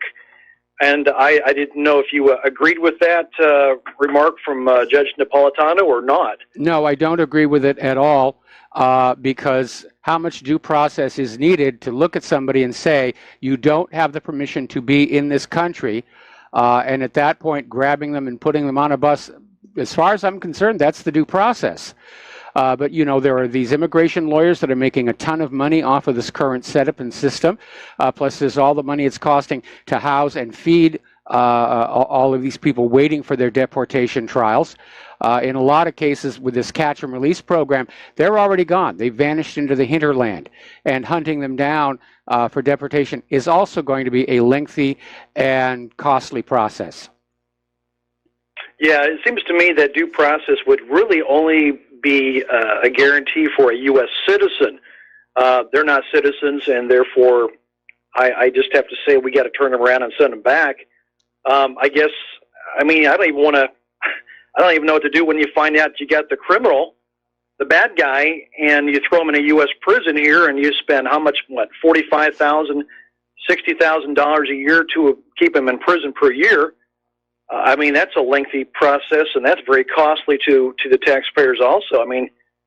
To do an investigation and find out, well, yes, we have drug people here and this and that. You open up a whole new can of problems with this investigating who these people are rather than turning them away. Well, again, this is not immigration. Immigration has requirements. Immigration has rules. Immigration has a procedure. This is an invasion. And right. the Democrats are just pushing for this as hard as they can, to the point where they're committing acts of vandalism and violence on anybody who supports strong borders. Right. Well, it's clear they want the benefit of it for voting, no doubt about it. That's about it. Hey, thanks, Mike. I appreciate the answer to that. Thank you very much here. I got to tell you, Trump needs a nationwide voter ID law, and he needs it now. All right, we're going to take a break for station identification. Back with hour number 3 after these few words. And aloha, America. Welcome back to our show, hour number 3. The phone lines are open, 800-313-9443. Now, apparently, somebody decided they were going to start dumping Muslim refugees into South Korea. That's not going all that well. And apparently, South Koreans are very upset at the arrival of the Muslim refugees. Over 500,000 have signed a petition asserting that Muslim migrants don't integrate and they don't want their country to end up like Great Britain or Germany or other places. And apparently the controversy began when an influx of nearly 1,000 asylum seekers from Yemen arrived on the South Korean resort island of Jeju. And they took advantage of a new visa waiver program that allowed people from 186 countries to visit the island without a tourist visa. This led to 950 foreign nationals, mostly from Yemen, arriving as tourists under a 1-month permit, but then immediately claiming asylum, a process that can take years while they remain in the country. Now, a big part of the issue here is that the Koreans do have a very, very strong sense of racial identity. So do the Japanese. And as that previous caller was saying, you're going to find that in countries that do well and work well together. And in countries that have become mongrelized, things don't work out all that well. They certainly aren't here. Hungary's Foreign Minister Peter Szijjártó, say that 3 times fast, basically was being interviewed by BBC, and basically he's defending Hungary first and reporting on how Hungary passed the Stop Soros law, which criminalizes the support of illegal immigration. Now, we actually have laws on the books here in this country under Title VIII. They're not being enforced. If Trump would start enforcing them, if some of these mayors and governors of these sanctuary cities were given their perp walk and a visit to the courtroom, things might slow down here. All right, so let's talk a little bit about computers. As you know, Facebook has been under scrutiny for some time. And FBI has now joined with the Department of Justice to investigate whether Facebook knew about the Cambridge Analytica data breach 3 years ago and simply did not tell their 71 million affected U.S. users or investors, that they may have known about it, and that CEO Mark Zuckerberg was possibly not being fully forthcoming in his testimony before Congress earlier this year. Now, a Facebook document dump reveals it shared your data with 52 different companies, some of which are based in China. And they've made the disclosure in a 747-page report it provided to the House Energy and Commerce Committee. And the list features major American tech companies such as Amazon, Apple, and Microsoft, but it includes Chinese firms such as Alibaba, Huawei, Lenovo, OP, and TCL, the last four of which have been flagged by U.S. intelligence as national security threats. Now, in the report, Facebook claims they've severed data access partnerships with 38 of the 52 companies. 8 more partnerships, including with Nokia, Samsung, and Yahoo, are to be discontinued by the end of October. Facebook said that 6 partnerships with Alibaba, Amazon, Apple, Mozilla, Opera, and Toby would continue. Now, there are a lot of people who are investors in Facebook, top executives at Facebook, and they're out there saying it's time for Mark Zuckerberg to go because he's really seriously harmed the Facebook brand on top of all the censorship, and they think it's time he stepped down. It's not like he needs to work for a living anymore. Meanwhile, claims of an expanded federal probe into the Cambridge Analytica data scandal wiped $12 billion off Facebook's value at the stock market. All right, we're going to take a phone call. Dave in Missouri. Aloha, Dave. Welcome to the show. I understand you dropped your phone. Well, I don't know. I think Mike hung up on. I mean, your guy. No, yeah. I'm in and out. So Zuckerberg told a lie to Congress. I mean, these thieves, Mike. What are we going to do, man? How is humanity to survive? This was our where I was going with our conversation earlier. What are we going to give to our grandchildren? These thieves, they have such an appetite. They don't stop. And they own the law. They own the government. That's why we have Made in China. That's why there's no jobs in anybody's hometown anymore. That's why your children have no future. They're getting raped over college, and there's no job. Yep. Right. I mean, at a certain point, we've talked this to death, brother. Well, what my solution is. I mean, let's be honest. The United States is an empire in serious decline. You can see that just walking down the street and looking at the infrastructure. Our economy is very fragile. But dude, it doesn't have to be that way. It does not have to be that way. People are fools. People are led to slaughter by their own greed. It does not have to be that way. And you and I know that. But we can't stop it. Not one of us can turn a car around, at the Walmart entrance. None of us can stop somebody from dropping a dollar, that destroys their children's future. We can't. So, man, I mean, you got a hell of a job, brother. I just want to say, folks, please support RBN. Mike, I love you. This news today that you brought us, man, I don't know. I mean, what are we to do? How can we best this? They have us. They put the hook in our cheek. We've taken it. We've taken the bait and run. What are we going to do now, man? Well, again, I don't think there's anything that we can do, at least not peacefully and legally and nonviolently, and I'm not going to go down the Maxine Waters route here. But again, I'm seeing a lot of parallels between the present United States and the former Soviet Union, not to mention ancient Rome. And I do think it's going to come crashing down.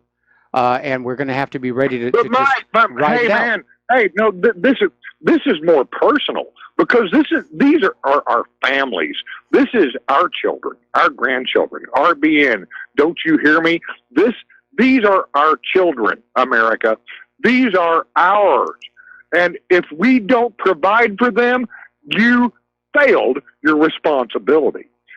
And you did that in the Walmart checkout line buying made in China because you were such a damn greedy fool. Mike, I just don't know how to fix it. And I'm sorry you got me worked up. I'm telling people straight up, if you carry $1 to Walmart, you're a traitor to your nation. You're a traitor to your children. You just killed your hometown. There is nothing productive that we can gain from you. But Mike, that's who we have, brother. All we have are these non-productive feeders who are just trying to figure out how to get on the damn government dole and run their money down to Walmart to buy made in China, blah, blah. It goes on and on. It's reciprocal. Do you know, if EBT were killed, Walmart profits would diminish by 70%. That is how far they're supported. No, it's true. That's how far they are supported. And, I think the last statistic I've seen was 70% of Walmart shoppers carry an EBT card in there. None of them working. None of them doing anything productive, Mike. And there's no stopping it. And of course, they're going to tax us to damn death all the way to hell. The Waltons will, the Clintons will. I mean, the money all flows uphill. Yeah, but there's a problem. I'm just exhausted by this, dude. Nobody will stop. I mean, we are like on a downhill train ride to hell, and nobody cares. Okay, but there's a missing component, and this is why I think it's coming to an end. There's no new money coming into the system to keep it going. But the money is all. It's not money, Mike. They just print this shit. It's not money, dude. It's a currency. I mean, there hasn't been money. Yeah, but it's. No, there hasn't been money for years. Calm down. Take a deep breath. The problem is in our current system, the money is all concentrated at the very top. It's not getting recycled back down to the bottom. I mean, it really appalls me seeing all of these corporate executives, screaming about, raising the minimum wage and what a disaster it will be. No, it's not going to be a disaster. It's going to put more money into the workers' pockets so they can start going back to the retail establishments and buying stuff and get that consumer economy going again. Unfortunately, I guess one of the symptoms of being a money junkie is a total obsessive fixation on your own wealth and a complete disregard for how it's affecting anybody else. And you would think back to John Nash's doctoral dissertation, which basically said being greedy just for yourself does not, in fact, actually improve the system as a whole, which was what Adam Smith was all about. But the money junkies want to go on listening to Adam Smith because it allows them to feel good about the fact that they're out of control money junkies. Dude, they don't care, man. That's the deal. We are dealing with demons. These people, they would begrudge that 30 cents that you made extra an hour, and they're going to come after it so they can have their $40 million parachute. we don't have anything that is defending the interests of people, and it's so pathetic. I mean, it's gone so far down this rabbit hole now, and people have done it, but they were conned. Okay, so you got led down the rabbit hole. Somebody threw some Fruit Loops out, on the way to the bear trap. Well, guess what? Here we are. And if the only chance that we have of getting out of this, if our people now will suddenly grow some common sense, shop locally owned, buy American made every chance you can, and keep your money out of these corporations that have owned your government, that do own your government, that own your press, that lie to you incessantly, nonstop. Do not ever carry a dollar to those corporate thieves. And even then, Mike, we're probably still dead, because who's hearing us? Who's listening? I mean, we're talking about 400 million people. What do we got? 20,000 people listening? Something like that. Maybe one of them, maybe one of them going to stay out of Walmart. We accomplished nothing. And I disagree. I mean, I wouldn't have stayed with this a quarter of a century if I didn't think I was accomplishing something, and that brother, basically is to educate. Yeah, man. You're fine. And I love you. I love you for that. You got to know I love you for that. And I'm not trying to discourage you, but I am a realist, because I fought this my whole life. I met Hillary in 1984 in the Walmart headquarters. Sorry, Mike. I just dropped something here. I fought this all my life. Sam Walton recruited me out of high school. I met Hillary in 1984 in the Walmart headquarters. I've told you this story. Yes, you did. I sacrificed and spent my life in 2007 to beat her. When the internet come out, the internet was a great thing. MySpace, that was kind of cool. We beat Hillary in 2007. It cost me my home, Mike. It cost me my livelihood. Still today, I am blacklisted, right? I can't work for these corporations, but everybody steps up there. And this is what kills me. I'm glad you're letting me talk, Mike, because I love you and I love your audience. This is what kills me. Every Sunday, the churches empty out and run to Walmart with their pastor to buy made in China. Now, what did they learn? What did they learn during that service that allowed them to go destroy their hometown? What message was it that their pastor gave them that allowed them permission to destroy the future of liberty for all of mankind? When you carry your dollar there, dude, liberty, this is a very unique experience. It's a finite thing, gone in a second. Okay, I need to cut in here. I need to cut in here because, you're talking about Walmart. I am, man. I'm mad about it. Well, Dave, I need you to let me make a point here, because somebody just emailed in an observation here that, yes, you go into a Walmart, nothing in the clothing department made in the USA, appliances not made in America. But if you go to another store like Target or Kmart, it's exactly the same thing.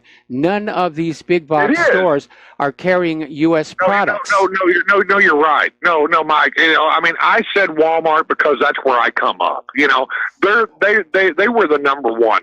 Walmart had the first overseas buying office of any American corporation in 1982. They started flooding the stores. What Walmart did was, was genius, but very, You'll find the word for it. I don't know. Very insidious. I mean, what Walmart did is they went into where no one was. They went into the rural communities. Now, how did Sam know to do that? I've got my idea about it. They went into rural communities. They made deals with all these towns, and then and initially, as you will remember, they always located just outside the city limits. Well, then the city limits would expand, and they'd move again. Remember that? Yes. Right. But what Walmart did was that they flooded rural America with, at the time in the mid '80s, said made in Taiwan. You would peel the label; it was made in China all along. And they knew it. Walmart. Well, no, that was part of the political disagreement. Walmart is Hillary. Hang on. That was part of the political disagreement between China and Taiwan, where China insists that products made in Taiwan say made in China. We're going through that whole thing again. Anyway, Dave, I'm going to have to let you go. We're coming up here on a commercial, and I understand your anger and your rage. I love you, folks. Please support RBN. Yeah, well, Matt, what do you want? I'm not going to be pissed off. Come on. Folks, please support RBN and stay out of Walmart. Thank you. All right. Well, thank you for the phone call, Dave. We're going to let you go. But again, to be fair, it's not just Walmart. It's all the big box stores. Walmart built the road, brother. Walmart built the road. Everybody had to go down, or you were going to go out of business. As Sears, as JCPenney's. Yeah. Walmart built this road. And Walmart shoppers are the plague of liberty. I'm done. All right. Because, again, if you go into a Sears, they carry the same products. Made in China, made in Hungary, made in places around the world. Right. Find a Sears. Dude, they all went where the Clintons drove them. This has been the Clinton bus.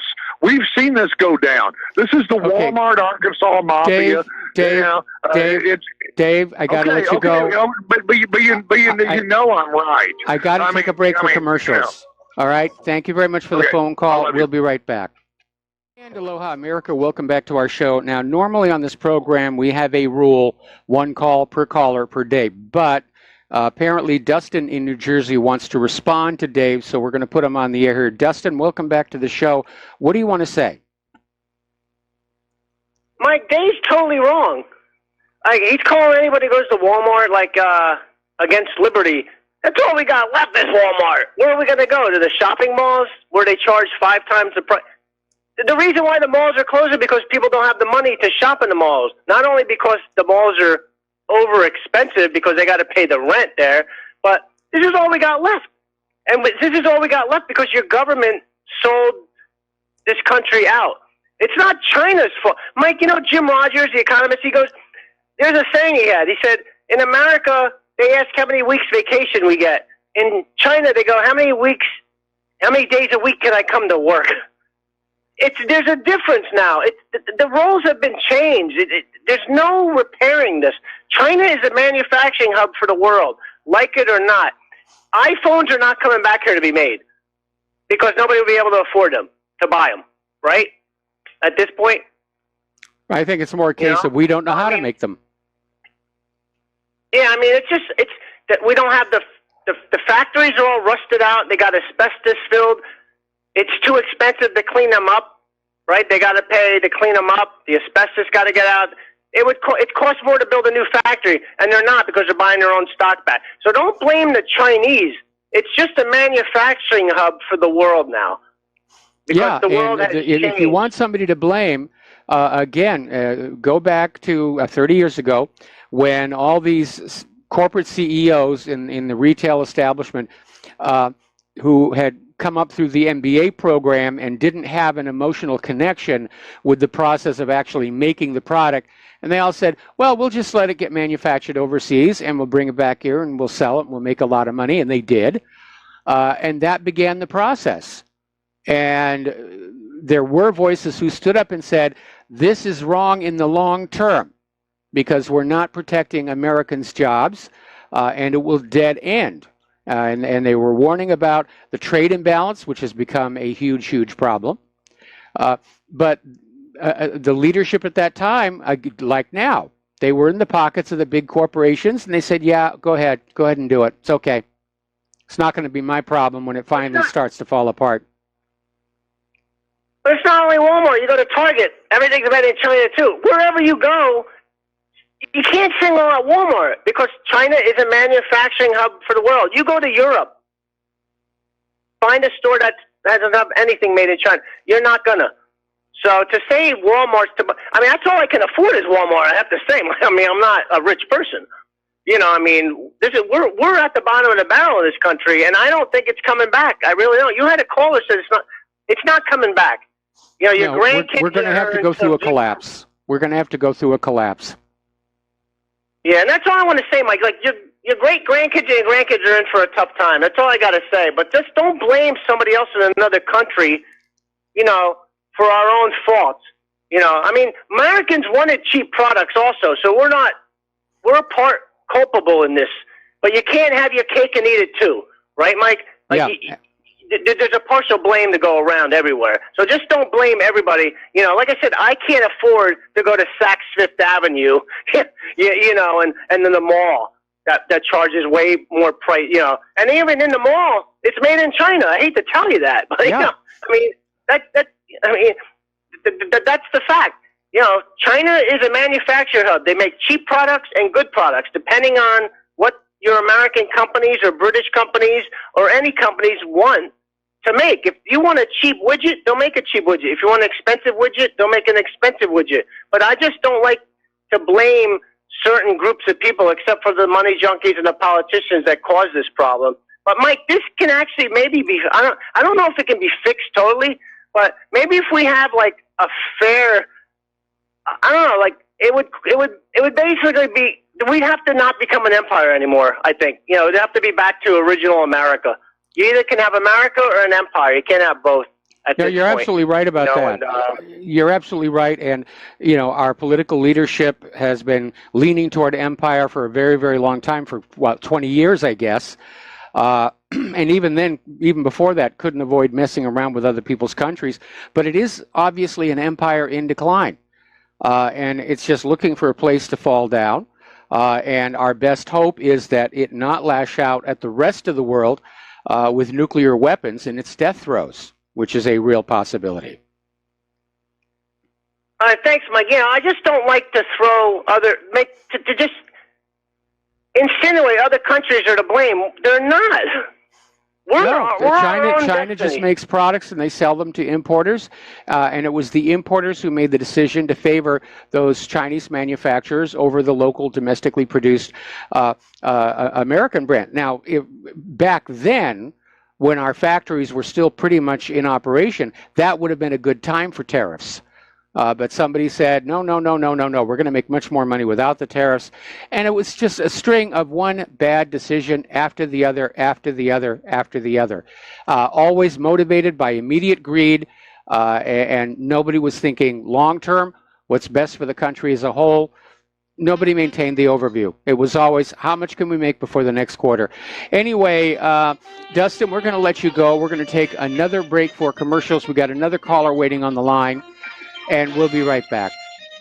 And aloha, America. Welcome back to the show here. We're going to go back to the phones here. Rich in Oklahoma. Aloha. Welcome to the show. What's on your mind? Hey, Mike. I just wanted to say thanks for what you do. I really get upset with myself when I don't catch you. In response to your friend there from, I think his name was Dave. Yes. I think what we forget, this thing where we lost our retail and our manufacturing, is because we did it. You did it, I did it. We did it together by doing nothing. And the only thing that's left is to come up with a remedial way to fix it. And what I do, I get together with friends and go to government liquidation auctions on Army bases because they are not allowed to do foreign things. Some military contracts require things to be made in the USA. And a lot of times those are going to be veteran-owned businesses, minority and women-owned businesses.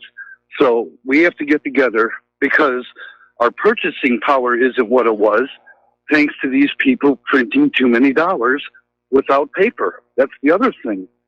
One last thing. I remember when BMW wanted to sell inside the U.S., and they wanted to build a factory in one of the Carolinas, and they did it. But they couldn't find people that knew general math. They couldn't find people that work with their hands, because our education system is so bent on being victims and being social this and social that, that on top of not being able to talk to each other without a phone, Johnny can't read without Google Classroom. You know, the people that can read a dictionary on paper know. Wikipedia cannot edit that. That's why I keep a couple of dictionaries. That's why I go to pawn shops and look for made in USA craftsmen at a discount. You have to change with the times so that it doesn't happen again. And it's a small step, but if we're smart enough to know better, and we could constitute 2, 3, 4% of our population, we could still make a difference. Will it be what we had? Probably not. But at least we're doing something besides pointing fingers at Walmart. Well, definitely we need to be doing something, and the problem that you're talking about, it's present today. America's public education system is so totally focused on indoctrination and global warming, and colleges are focused on art history major. Our kids, they don't have the skills to compete in a manufacturing world. And this attitude that we don't need to make our own products has infected our entire society, where we collectively feel like we're above that somehow. And it was the exact opposite when I was a kid. When I was a kid, you know, you took pride in the fact that you could lay pipe and do wiring and do basic carpentry, and you could make things for your home. And today it's actively discouraged. You know, oh no, you don't want to make the chair. You go down to the store and you buy one. It's pre-made for you. About 20 years ago, Jiffy Lube did not exist. Yep. You didn't take your car and have somebody else swap your oil because you didn't know what you were doing, and people would see that. There was a certain part of responsibility, you know? You just didn't have to have help with certain things. Now, well, if it isn't right, I'm going to throw it away and get another one. Yeah, that is a big problem. You'd think the environmentalists would be on top of that one. Cars 20 years ago were very different. They were designed and built to be easy for the owner to work on. But today's cars, with all the computerization, you have to literally go to a certified mechanic who will plug in his computer to find out what's going on and work on your car. I remember when we still had the Xterra, and it developed a little bit of a leak around one of the valve covers. And I said, okay, no problem. I'll go get a valve cover. And then I found out that on that particular engine, the head gasket and the valve covers were all one piece. And in order to fix the leak on the valve cover, you literally had to pull the entire manifold off the top of the engine and replace the head gasket. They're designed to be quick to assemble, inexpensive to assemble, but what you get is something that is not easy for the end owner to work on. Yeah, especially when you got robots throwing it together for you. Yes. Yes. Well, again, thanks for what you do, Mike, and don't quit. Nope, not planning to. All right, thank you for the phone call. We're going to switch over to John in Austin. John, thank you for waiting patiently, and what's on your mind? Oh, Mike, it just so happens I was listening to a guy last night talking about foreign trade zones here in the U.S., and I Googled it when I got up this morning, and apparently there are foreign trade zones in every state in the country. There's literally hundreds of them. So I just looked up something here a few minutes ago while I was waiting to get on, and I'll just quickly read you a sentence here. It says, merchandise of every description may be held in the foreign trade zone without being subject to customs duties or other added value taxes. So that's how your manufacturing is getting screwed. And if I could just add, when I was a young man, I grew up working in the textile industry. I used to work in factories that made clothing for all the high street stores. And in the mid to late 70s, we started being affected by imports from the Far East, Hong Kong in particular. And what ended up happening was eventually I took a job out in the Philippines, and I discovered out there that all the people that used to manufacture in Britain were now manufacturing out in the Far East because it was so much cheaper for them. I used to get paid. I was a manager, and I'm trying to remember I think I got paid the equivalent of about $1,500 a month. Now, your average in fact, every factory worker working there, they were paid $5. So all these manufacturing companies, their profits just went through the roof. And of course, all the folks who used to work in that industry back home, well, they were on the dole. So simple as that. If people Google foreign trade zones, it's very explanatory. Yeah, we have one down here in Honolulu, right next to the harbor. Yeah. Yeah, so I don't know what Mr. Trump is going to do about them, but I just thought when he was talking the other week there, I had to laugh when he was talking about putting tariffs on aluminum. I thought, well, that's not going to affect Britain because we produce aluminium, so we might skip by his ban on that. I'm kidding, of course. We haven't produced steel in 30 years back there, so I don't know. All right, that's all I got. All right, well, thank you very much for the phone call. We're going to let you go. And getting on back to the news here, we're talking about computers and computer technology. Another little warning, this one from Natural News, that these new modern electronic devices that respond to natural speech are basically listening to you, and probably all the time. Now, they're listening for a word that will activate them. But obviously, in order to hear that word, they're listening to everything that is being said. Given the recent scandal with Facebook sharing data with all these other 52-odd companies, there is a concern that these devices do represent a hole through your privacy that you need to be aware of. Now, the devices are very convenient, but if there's something that you're going to be talking about that must be kept secret, you've got to leave your electronic devices somewhere else. Maybe even have a Faraday cage in the house that you can put it all into. Now, Comcast has started throttling mobile video, and they've announced they're going to charge extra for high-def streams. Now, Comcast resells Verizon wireless service, limits video and hotspot speed. So we're back to this old model of paying more for less service and product. Now, if you're an Android smartphone user, there is an app distributed through the Google Play Store called Advanced Battery Saver. And apparently, it is not a battery saver. It is a hoax. It is malware designed to steal your location, phone numbers, and text messages. All right, we're going to take another phone call here. Fred in Michigan, aloha. Welcome to the show. What's on your mind? Oh, man, thanks for disclosing that. I do have Android, and yes, there is this, what is it called? Advanced battery. Hang on a second. Let me get back to it. It's called Advanced Battery Saver. Okay, yeah. On my screen, it's got smart power and it's got ultra power saving mode.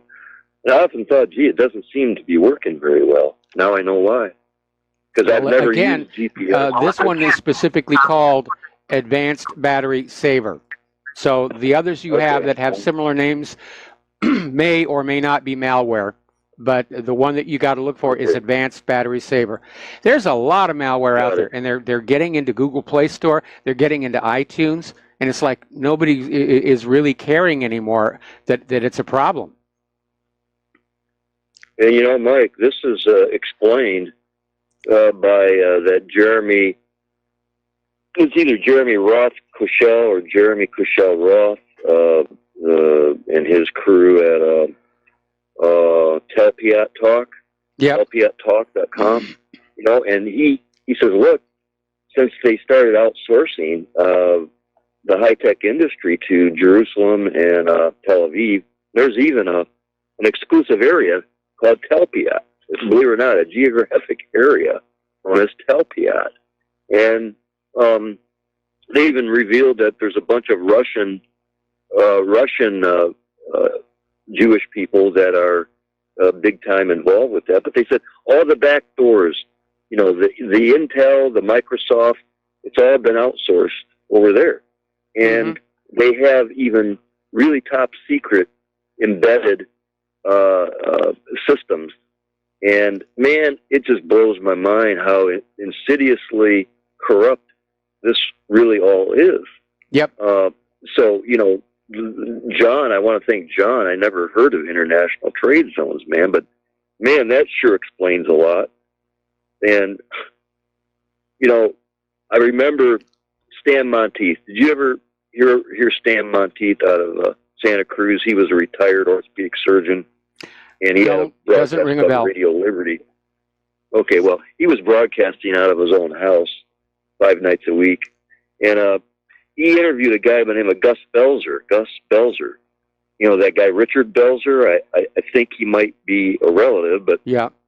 Anyhow, Gus Belzer was the head of West Coast sales operations for GM, and sometime in the mid to late '60s, he was visited by an entourage of what he called Israeli Americans, and he wrote a book. I wish I could remember the name, but anyway, he ultimately learned that it was AIPAC folks showing up and telling him that if he wanted to stay in business and retain his position, he would have to agree to extraordinary concessions, competitive concessions to foreign auto companies. And, you know, so I guess after a couple of years of experiencing that, he couldn't take it anymore. So he wrote this book hoping to expose it all. So I remember, Mike, I don't know if I brought this up, on YouTube, it might have been Alan Sabrowski, I don't know, but it's called AIPAC, What Treason Looks Like. Yes, AIPAC, I've seen that. Treason Looks Like. Yep. And then the other one that blew me away, and even John in his broadcast, you know, after the election, he ran through a list of Trump's high-level folks, cabinet people and financiers, and it's called Trump is the Swamp, Trump's Elite Jewish Mafia. Trump is the Swamp, Trump's Elite Jewish Mafia. And they're all Talmudic. They're all Talmudic Jews.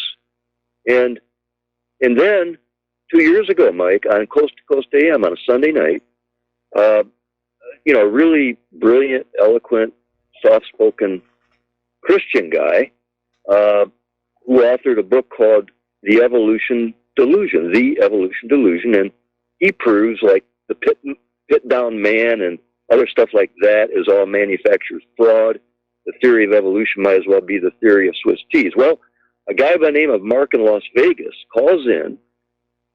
They give him 8 minutes of airtime before the bottom of the hour break. Then they give him another 8 minutes after. And all this guy did, Mike, is go, you know, vociferously attack this guy who, you know, scholarly presented highly unimpeachable, irrefutable evidentiary proof to prove that the theory of evolution might as well be the theory of Swiss cheese. And Mark in Las let's Vegas, back up here a little bit. Let's back up here a little bit because it's true that the Piltdown Man was a fraud and a hoax, but one fraud and one hoax does not negate the entire theory of evolution, which is backed up with DNA evidence and fossils and so forth. Well, that's where his book comes in, because I can't recall all the data, Mike. People would just have to get the book through their library. It's called The Evolution Delusion, Bo Kirkwood. But this guy, Mark in Las Vegas, proudly described himself, just like Gus Belzer said. You know, these Israeli fellows show up with those, you know, those beanies on their heads and all that. Well, Mark in Las Vegas proudly described himself as a preeminent Talmudic Jew, one of God's chosen few, and he said, as such, we and only we, his words, we and only we possess the necessary brain power, words to that effect, to ascertain and convey all authentic, valid knowledge. And so I'm thinking, oh, okay, that's why Russ, or who is that guy? Ray Kurzweil. And if you haven't seen it, Mike, there's it's called Hegelian Artalectic. Hegelian, you know how to spell that, yes. Hegelian Artalectic.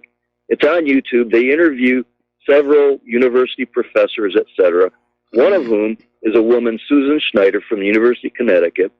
And you got to see it with your own. You got to see the expression. Fred, you got to sum up. You've got about 20 seconds. Right now, the human race has reached the pinnacle of its evolutionary progression, and we now must merge with silicon robots. We must now become cyborgs if we entertain the remote possibility of continuing our existence. All right. Well, thank you very much for the phone call. We're going to let you go. We got to take another break for commercials. We'll be back with the last segment of our program after these few words. And aloha, America. Welcome back to our show. Last segment of our program today. And obviously, a lot of today's talking points will roll over into tomorrow and Independence Day. Ransomware, of course, is a major problem. We were talking just yesterday about how ransomware shut down computer systems for hospitals in Great Britain, which is placing patients' lives at risk. So last year you had WannaCry, Petya, Not Petya, then Bad Rabbit. And the warnings are going on out now that this year the ransomware problem has not gone away. It's just a lot sneakier. And apparently somebody on the dark web is now actually selling ransomware as a service, where they will let you use their tools and apparently split the ill-gotten gain, which to me makes it sound like this is organized crime.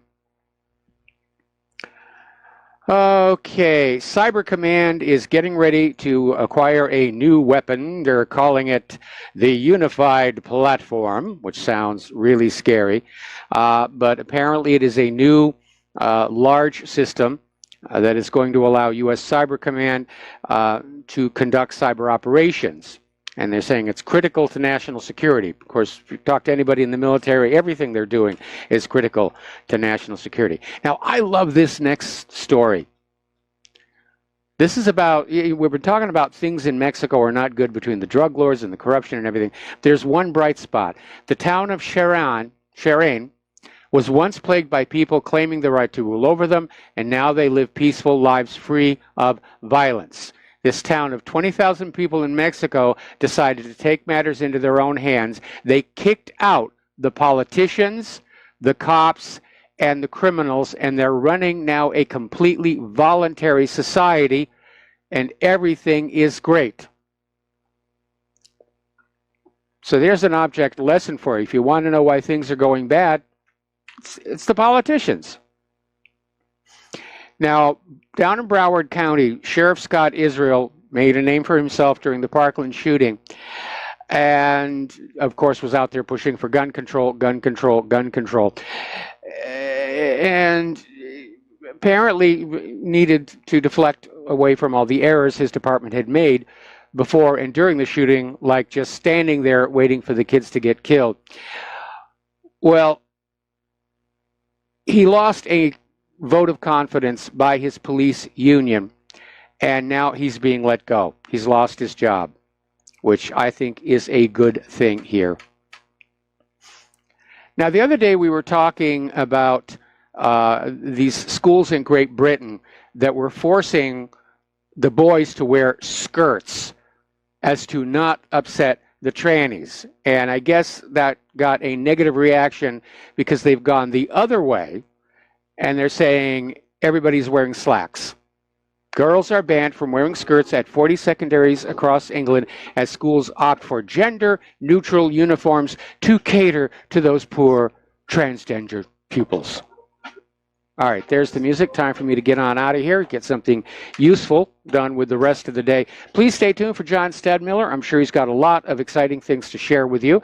Please take what you learn here, share it with everyone that you know, email, phone call, face-to-face, bring back the art of the conversation, and we'll be back here tomorrow. Aloha, America.